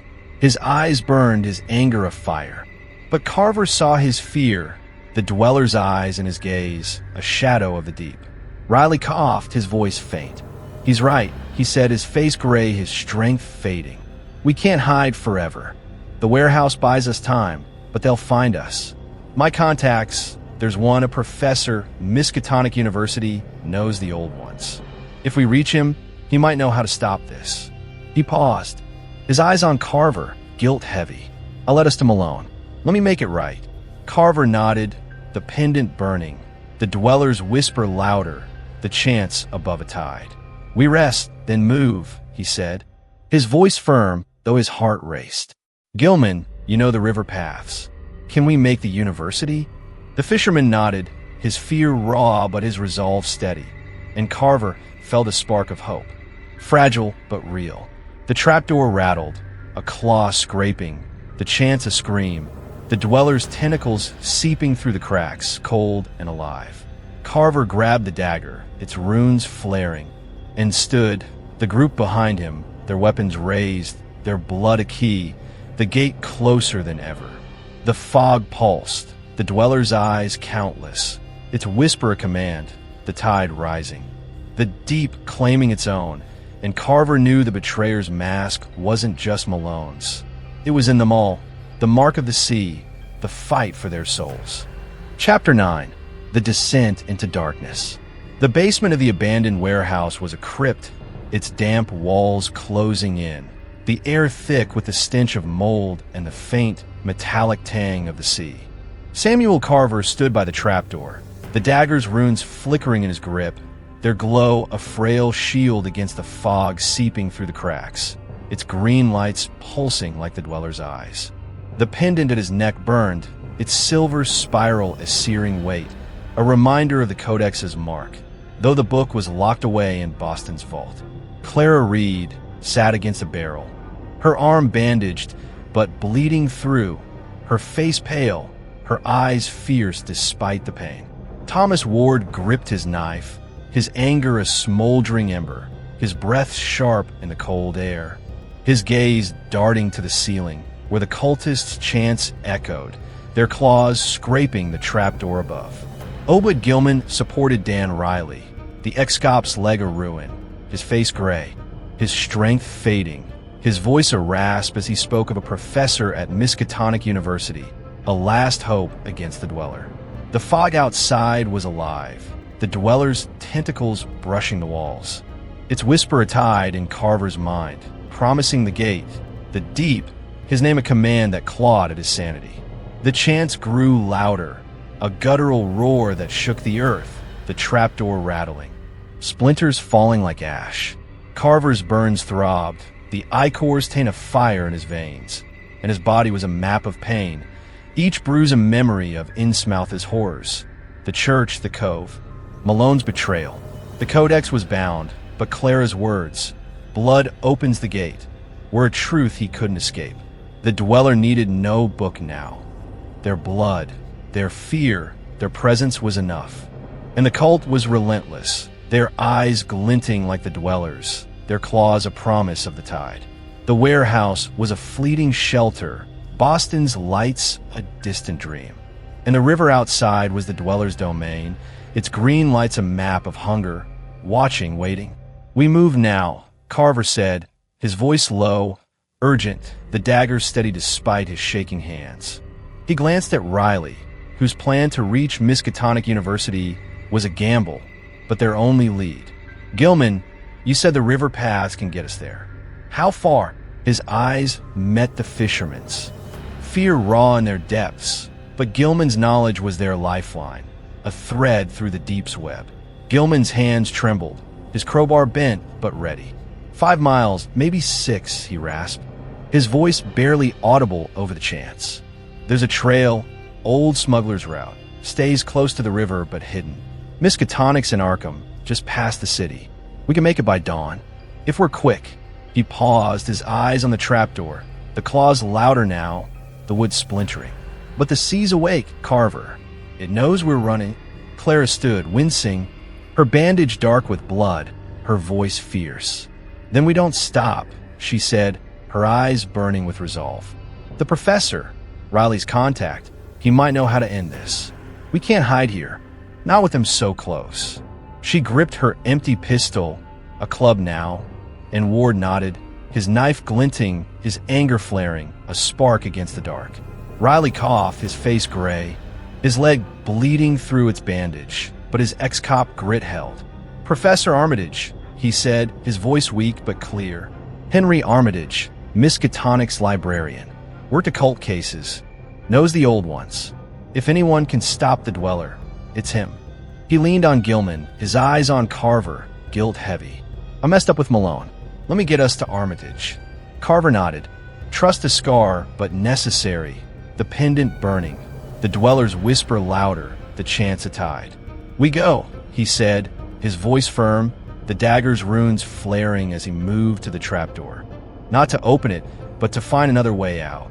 Gilman pointed to a grate in the basement's corner, rusted but loose, leading to the smuggler's tunnel.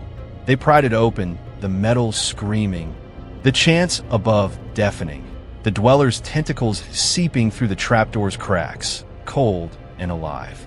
The tunnel was narrow, its walls slick with slime, the air foul with salt and rot. The river's murmur seeping through, the green lights pulsing faintly, the Dweller's eyes watching. Carver led, dagger in hand, Clara and Ward behind, Gilman supporting Riley, their steps desperate. The chants fading but not gone, the Dweller's presence a weight that slowed them. The tunnel sloped upward, its walls etched with a spiral symbol, glowing faintly, a map of the deep's reach. Carver's burns throbbed, the pendant searing, the Dweller's whisper a command, the gate is you.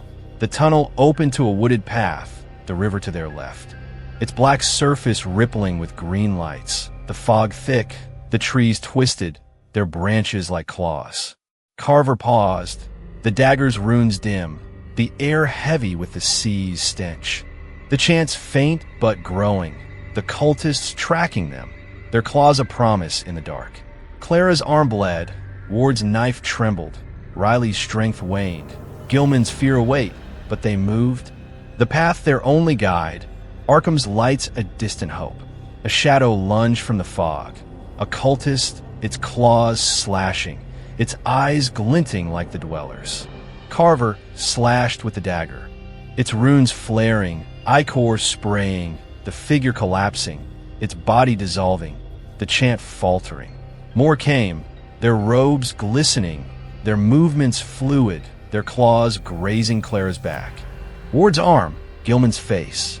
Carver fought, the dagger a blur, its runes searing, the pendant burning, the Dweller's eyes forming in the fog, countless and unblinking, their gaze crushing.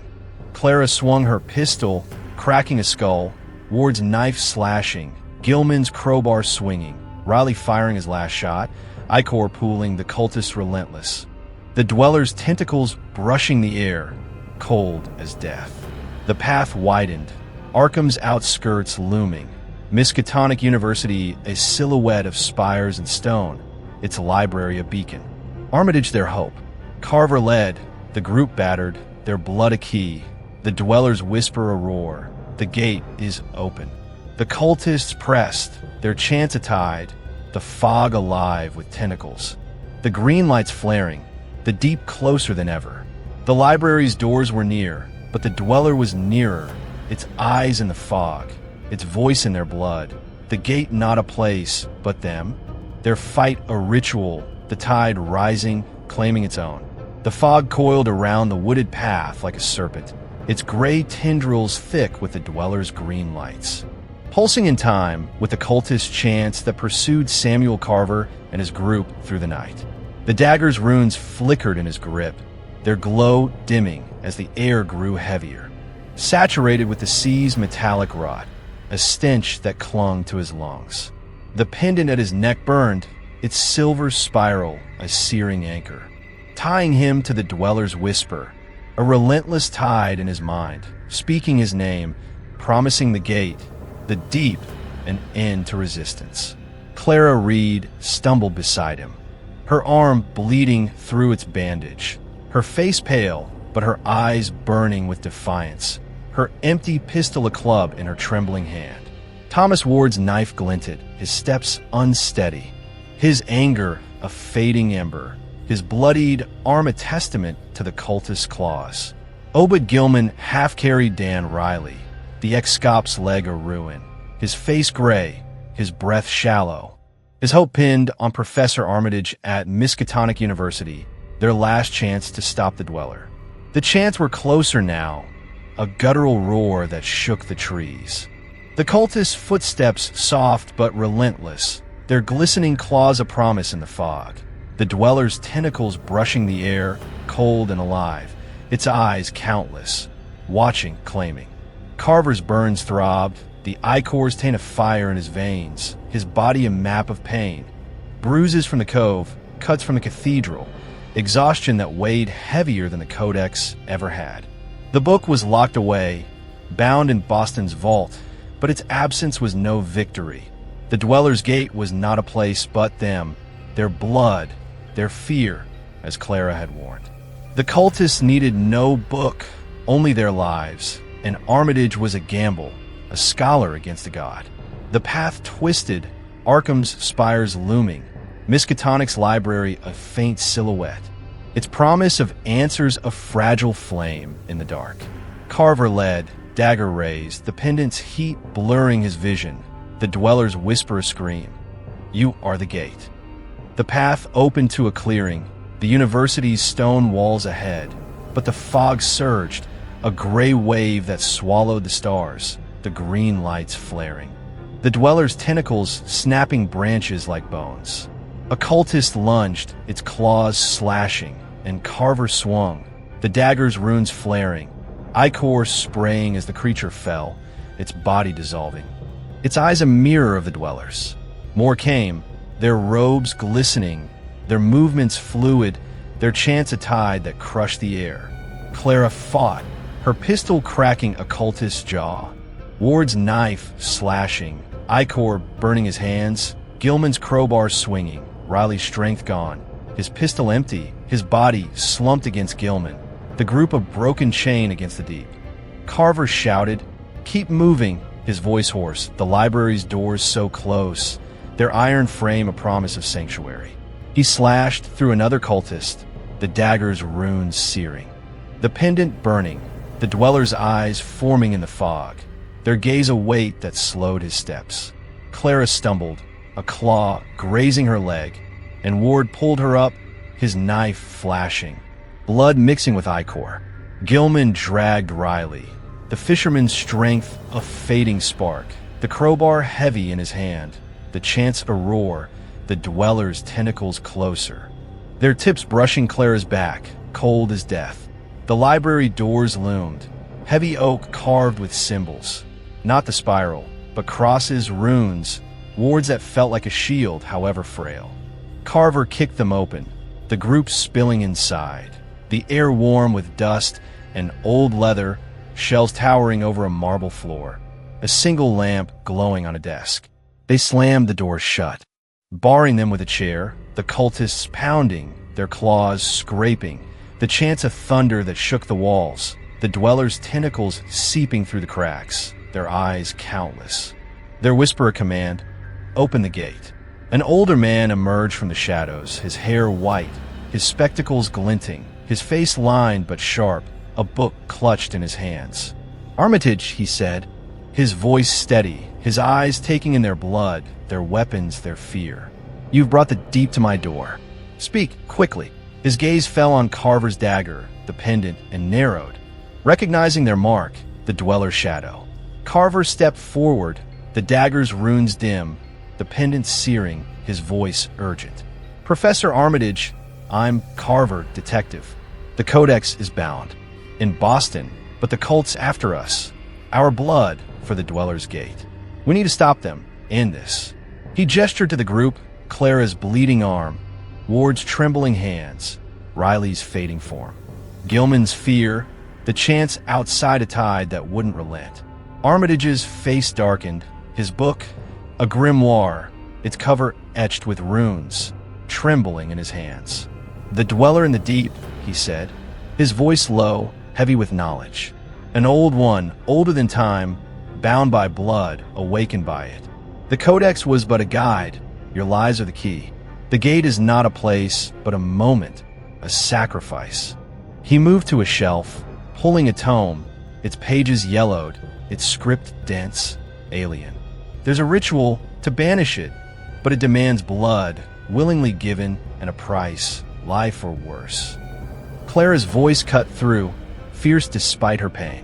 "What price?" she asked, her eyes on Armitage, her bandage dark, her resolve raw. "We've lost enough. Margaret, Holt, others. Tell us how to end it now." Ward nodded, his knife steady, his anger flaring, while Gilman helped Riley sit, the ex-cop's breath shallow, his eyes clouded but fixed on Armitage. The professor opened the tome, his finger tracing a page, runes glowing faintly, the chants outside shaking the doors, the Dweller's tentacles cracking the wood, green lights flooding through. "The ritual requires a circle," he said, his voice steady, "drawn in blood, blessed by will. One must stand within, offering their life to seal the Dweller's prison, to drive it back to the deep. The others must protect the circle, hold the cult at bay." His eyes met Carver's, heavy with truth. "The one who offers does not return." Carver's heart sank, the pendant burning, the Dweller's whisper a roar. "You are the gate." He saw Clara's fear, Ward's anger, Gilman's dread, Riley's guilt, and knew the choice was his, the detective's burden, the case's end.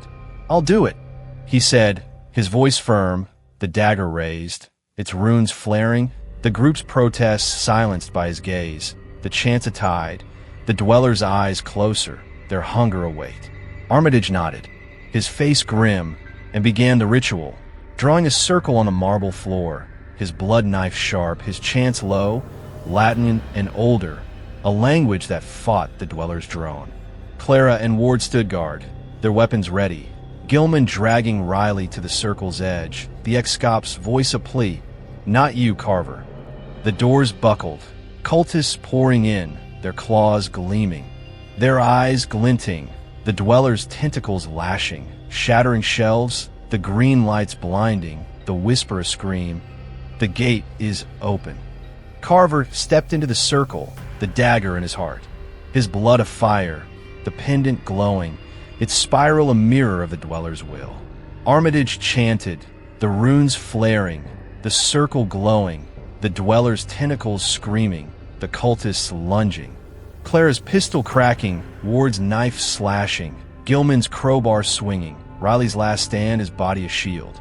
The Dweller's eyes filled the room, countless, its hunger a tide. And Carver felt his life slipping, his blood sealing the circle, the gate closing, the deep retreating, its whisper fading, his name no longer its own. The library shook, the cultists falling, their bodies dissolving, the fog, the green lights dimming, the Dweller's presence a shadow, banished but not gone.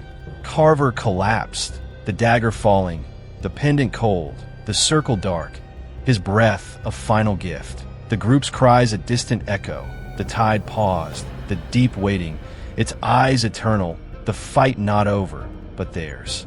Chapter 10, The Light That Fades. The fog hung over Arkham like a shroud, its gray tendrils curling through the shattered windows of Miskatonic University's library, where the air was thick with the fading stench of ichor and the sharp tang of blood.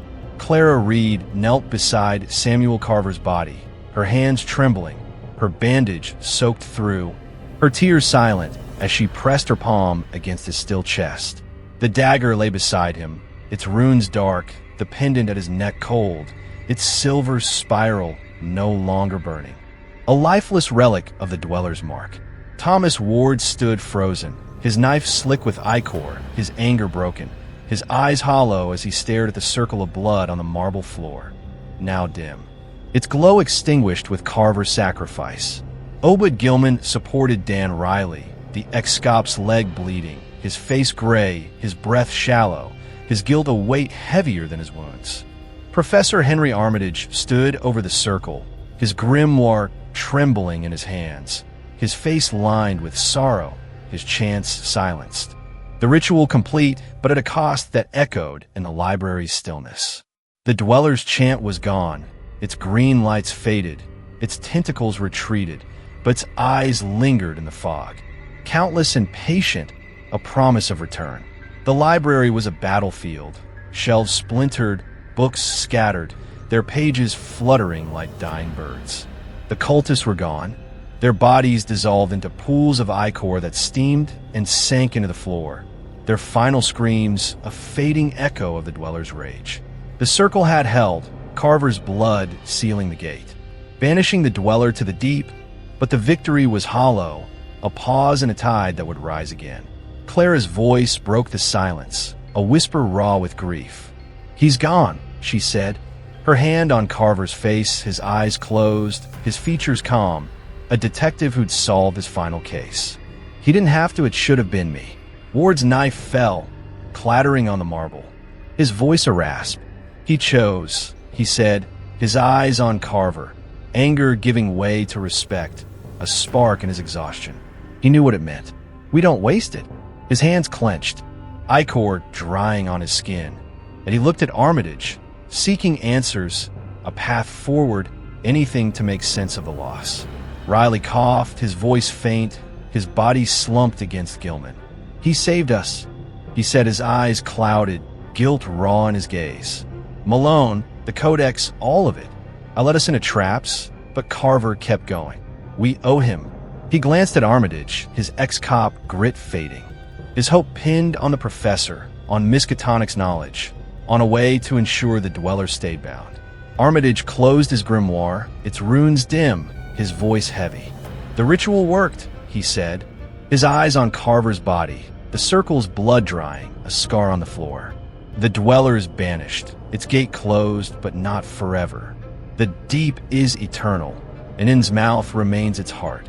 The cult is weakened, but their faith endures, their blood tied to the sea." He paused, his gaze meeting Clara's, Ward's, Riley's, Gilman's, each marked by the fight, by Carver's sacrifice. "You must guard this knowledge, protect the Codex's vault, ensure no one seeks the Dweller again." Gilman's crowbar hung at his side, his fisherman's face pale, his voice trembling.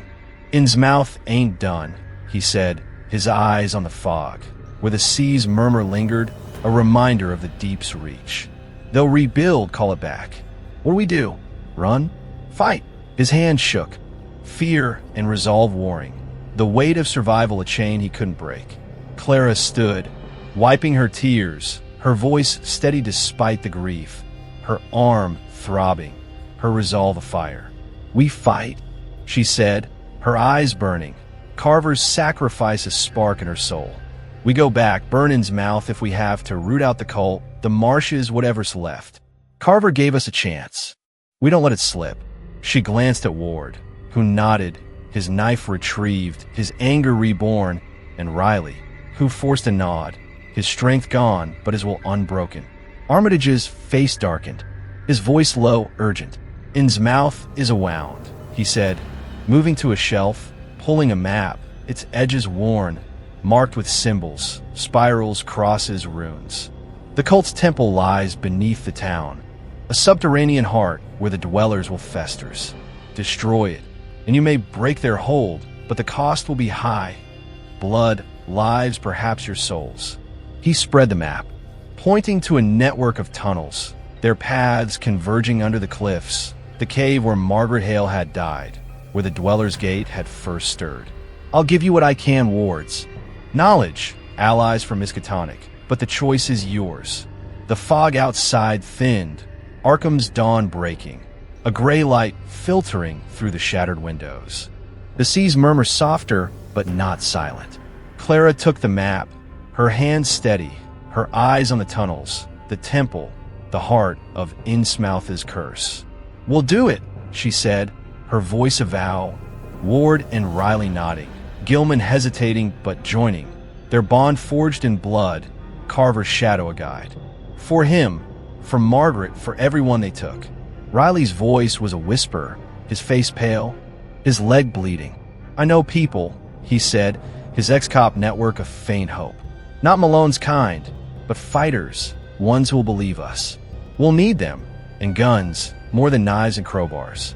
He glanced at Armitage, his guilt a weight, but his resolve a spark, a promise to make it right. Gilman's eyes darted to the fog, his voice low. "I'll get us a boat," he said. His fishermen's knowledge their path back to Innsmouth. "But the sea'll fight us, every wave. We gotta be ready." His crowbar trembled, his fear raw, but his nod was firm, a man bound to the fight. To Carver's legacy. Armitage handed Clara a small book, its cover leather, its pages dense with runes, Ward's chants. "This is all I can give," he said, his voice heavy. "Use it in the temple, to seal the heart, to keep the Dweller bound. But beware, the deep never forgets, and its eyes are on you always." He crossed himself, his eyes on Carver, a silent prayer, a scholar's farewell to a warrior. The group moved, leaving Carver's body with Armitage, a promise to return, to bury him proper, to honor his fight. They stepped into the dawn, the fog parting. Arkham's streets quiet, the sea a black expanse to the south, its surface calm but alive, the Dweller's eyes faint, watching, waiting. The map was their guide, the book their weapon, Innsmouth their battlefield, a town that wasn't just a place but a gate, a wound, a promise of the deep.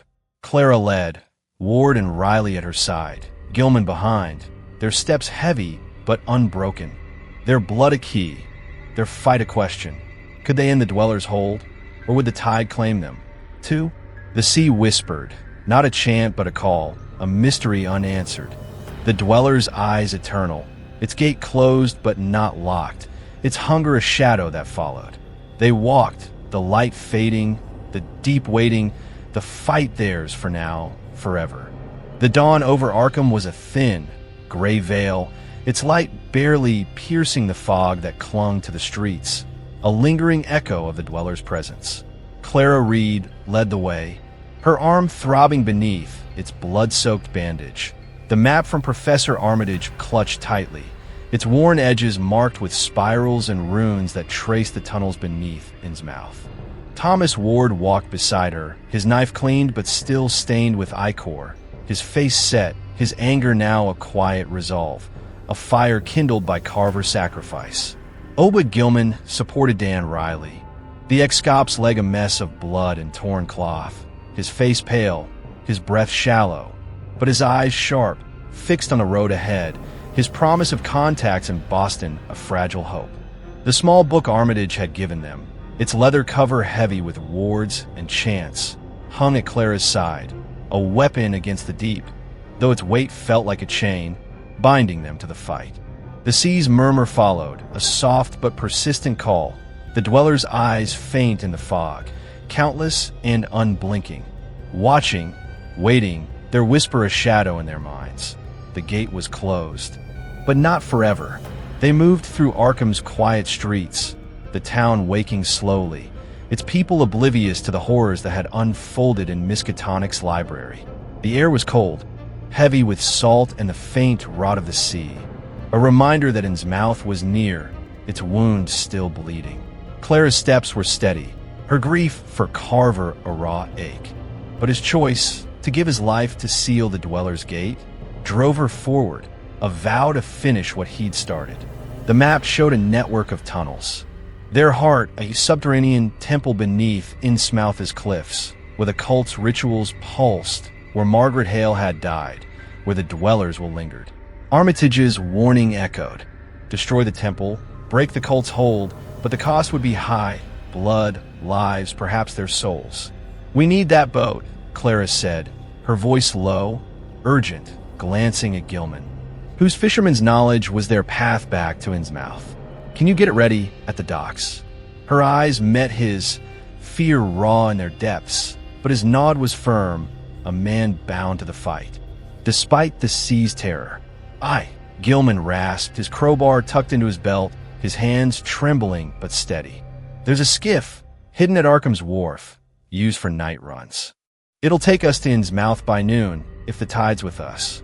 He paused, his gaze on the fog, where the sea's murmur grew louder, a warning. But the water's alive, Clara. It'll know we're coming. Riley coughed, leaning heavily on Gilman, his voice faint but resolute. I'll reach my people, he said, his ex-cop grit a spark in his fading strength. 2 guys ex-cop like me. Worked in the dark cases, they'll bring guns, maybe dynamite. Meet us at the wharf. We'll need him in the tunnels. He glanced at Ward, whose nod was silent, his knife a promise, his anger a shield against the deep. They reached the wharf, a cluster of rotting piers jutting into the fog, the sea black and still, its surface rippling with faint green lights. The dwellers' eyes stirring faintly, a reminder of its eternal watch. Gilman's skiff was there, its hull patched but sturdy, hidden beneath a tarp.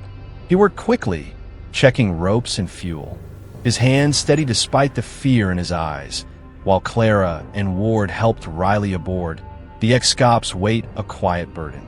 The book of Ward's pulsed faintly, its runes glowing when Clara touched it, a sign of its power, a hope against the temple's heart.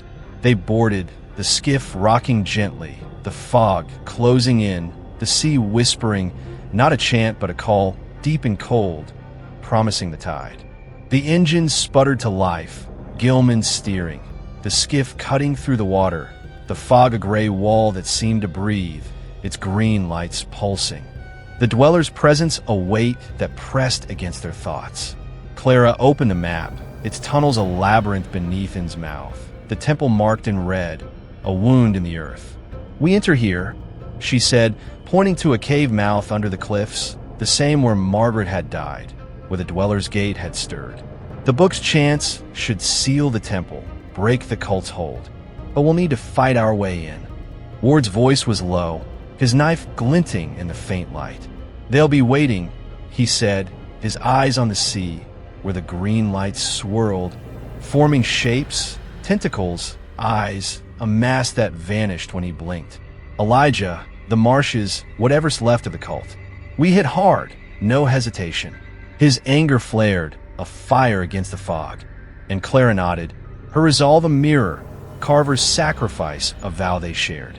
Riley's contacts met them at Innsmouth's outskirts. 2 men, Burke and Callahan, no relation to the priest, hard-eyed, armed with rifles and a crate of dynamite, their faces grim but trusting Riley's word.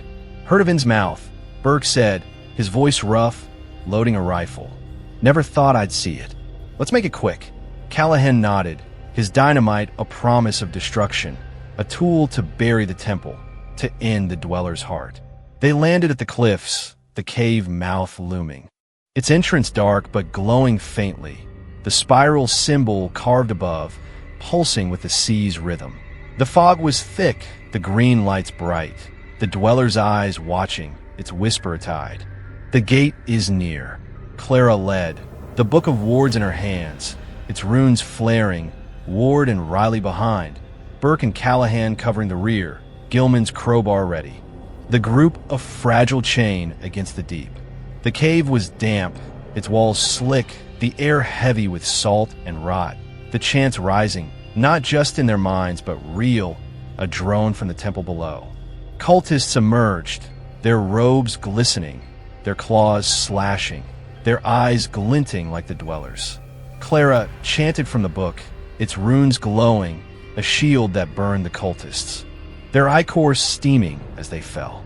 Ward's knife flashed, Burke's rifle cracked, Callahan's dynamite lit, explosions shaking the cave, the dwellers' tentacles lashing, green lights flaring. The chants a roar. Riley fought, his strength gone, but his will unbroken, his pistol clubbing, his blood mixing with ichor. Gilman swung his crowbar, a fisherman's fury, the cave a battlefield.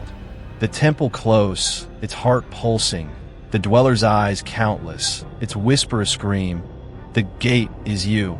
The temple opened, a vast chamber of stone and shadow, its walls carved with spirals. Its floor a pool of black water, rippling with green lights, the dweller's forms stirring beneath. A figure stood at its center, Elijah Marsh, his face no longer human, his eyes black voids. His voice a hiss, the tide rises. Clara chanted, the book's runes flaring, the pool surging, the dweller's tentacles breaking the surface, the group fighting, their blood a key, the gate trembling, the deep closer than ever. The subterranean temple pulsed with a malevolent rhythm, its black water pool churning at the heart of the chamber. Green lights rippling across its surface like the dweller's countless eyes, each glint a stab of hunger that pierced the fog-laden air. Clara Reed stood at the chamber's edge, the Book of Wards clutched in her bloodied hands, its runes flaring with a fierce, unsteady light, their chants a frail shield against the tide of the deep. Her arm throbbed, the bandage soaked through, her face pale, but her eyes burning with a resolve forged in Carver's sacrifice, in Margaret's death, in the weight of a fight that had become her own. Thomas Ward fought beside her, his knife slashing through the glistening robes of a cultist, ichor spraying, his anger a fire that burned through his exhaustion, his bloodied arm trembling but unyielding. Obed Gilman swung his bent crowbar, his fisherman's strength a desperate stand against the shadows, his face etched with fear but his steps steady. Driven by the sea's betrayal, Dan Riley leaned against a carved wall, his leg a ruin, his pistol empty, his ex-cop grit reduced to a rasping breath, his eyes fixed on Elijah Marsh, the cult's heart. Standing at the pool's center, Burke and Callahan, Riley's allies, fired rifles and lit dynamite, their explosions shaking the chamber, stone cracking, ichor pooling. The dwellers' tentacles lashing from the water, cold and alive, their tips grazing Clara's back, Ward's shoulder, the air itself a weapon of the deep. Elijah Marsh was no longer human, his face a grotesque mask of black voids for eyes, his mouth a slit of jagged teeth, his voice a hiss that carried the dweller's will. The tide rises, and the gate is open. His robes, adorned with silver spirals, billowed as if stirred by an unseen current, his claws flexing, the pool behind him surging, a wave of black water breaking over the chamber's floor, its touch burning like acid.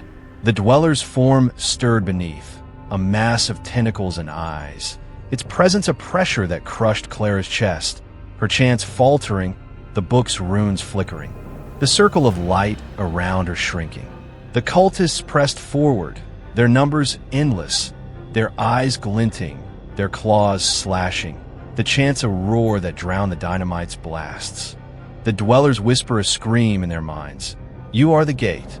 Clara's voice rose, the book's Latin chants sharp, a blade against the deep, its runes flaring brighter, burning the nearest cultist. Its ichor steaming as it collapsed.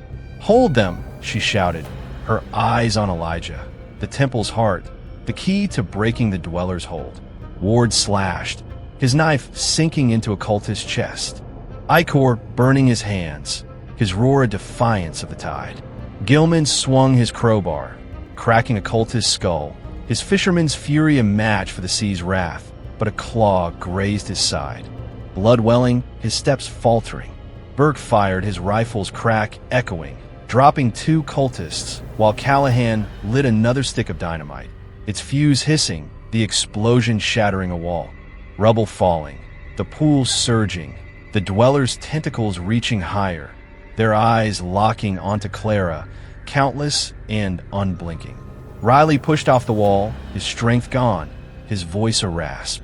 Clara, the book, he shouted, stumbling toward her, his hands empty, but his will a spark, his guilt from Malone's betrayal of fire that drove him. He reached her, his blood mixing with hers as a cultist's claw slashed his arm, and he steadied her, his touch grounding her chance, the book's runes blazing, a circle of light pushing back the darkness. Elijah hissed, his claws slashing, and Ward met him, knife against claw, ichor and blood spraying, the journalist's anger a match for the cult leader's malice. The pool roared, a wave crashing over them.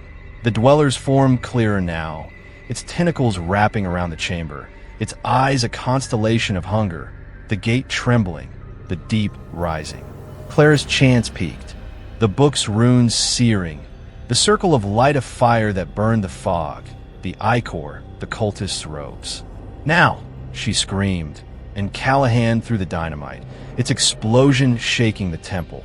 The pool's edge cracking, black water flooding, the dweller's tentacles thrashing, its eyes flaring, its whisper a roar. "The gate is you." Burke fired, covering Ward, who drove his knife into Elijah's chest. Ichor flooding, the cult leader staggering, his hiss a gurgle, his body dissolving, the chance faltering, the dweller's form sinking, its tentacles retreating, the green lights dimming. The temple shook, the ceiling cracking, rubble falling, the pool's water receding, the dweller's presence a fading weight, its eyes still watching, patient, eternal. Clara's voice broke, the book falling, its runes dark, her body collapsing, Ward catching her, his knife clattering, his anger spent. Gilman knelt, blood seeping from his side, his crowbar heavy, his fisherman's soul scarred but alive. Riley slumped, his arm bleeding, his face gray, his eyes on Clara, a faint smile, a redemption earned. Burke and Callahan stood guard, rifles ready. Dynamite spent, their faces grim. The chamber a ruin, the temple's heartbroken, the dweller banished for now. The fog outside thinned, Innsmouth's cliffs silent. The sea's murmur soft but not gone. A reminder of the deep's reach. Clara stirred, her eyes opening, Ward's hand steadying her, her voice a whisper. "It's over," she said, though she knew it wasn't, not truly. The dweller was bound. The cult shattered, Elijah gone, but Innsmouth remained, a wound in the world, its tunnels a maze of secrets, its sea a gate that would stir again. She glanced at the book, its cover scarred, its power spent, and knew Armitage's warning was true. The deep never forgets. Ward's voice was low, his eyes on the pool, now still, its green lights gone. "What now?" he asked, his knife sheathed. His anger a quiet resolve, a question for them all. "We burn their heart, but the sea's still out there, watching." He looked at Clara, Riley, Gilman, Burke, Callahan, their blood a bond, their fight a legacy. Riley coughed, his voice faint, his strength fading. "We watch it," he said, his ex-cop grit a spark. "Boston, Arkham, wherever the deep stirs. We find others. Tell them what we saw. Make sure it stays buried." He glanced at Clara, his guilt eased, his redemption a quiet vow. Gilman nodded, his crowbar at his side. His fisherman's soul bound to the sea, but not its slave. "I'll sail," he said, his voice steady. "Keep an eye on Innsmouth, the cliffs, the water. If it moves, I'll know." His eyes met Clara's. A promise, a survivor's oath. Clara stood, the map in her hands, its tunnels a scar, the book a weight, her resolve a fire. "We guard it," she said, her voice clear. Carver's sacrifice a light in her soul. For him, for Margaret, for everyone. The dwellers waiting, but so are we. She looked at the group, their faces battered but alive, their blood a key, their fight a question unanswered. Could they hold the tide, or would the deep claim them?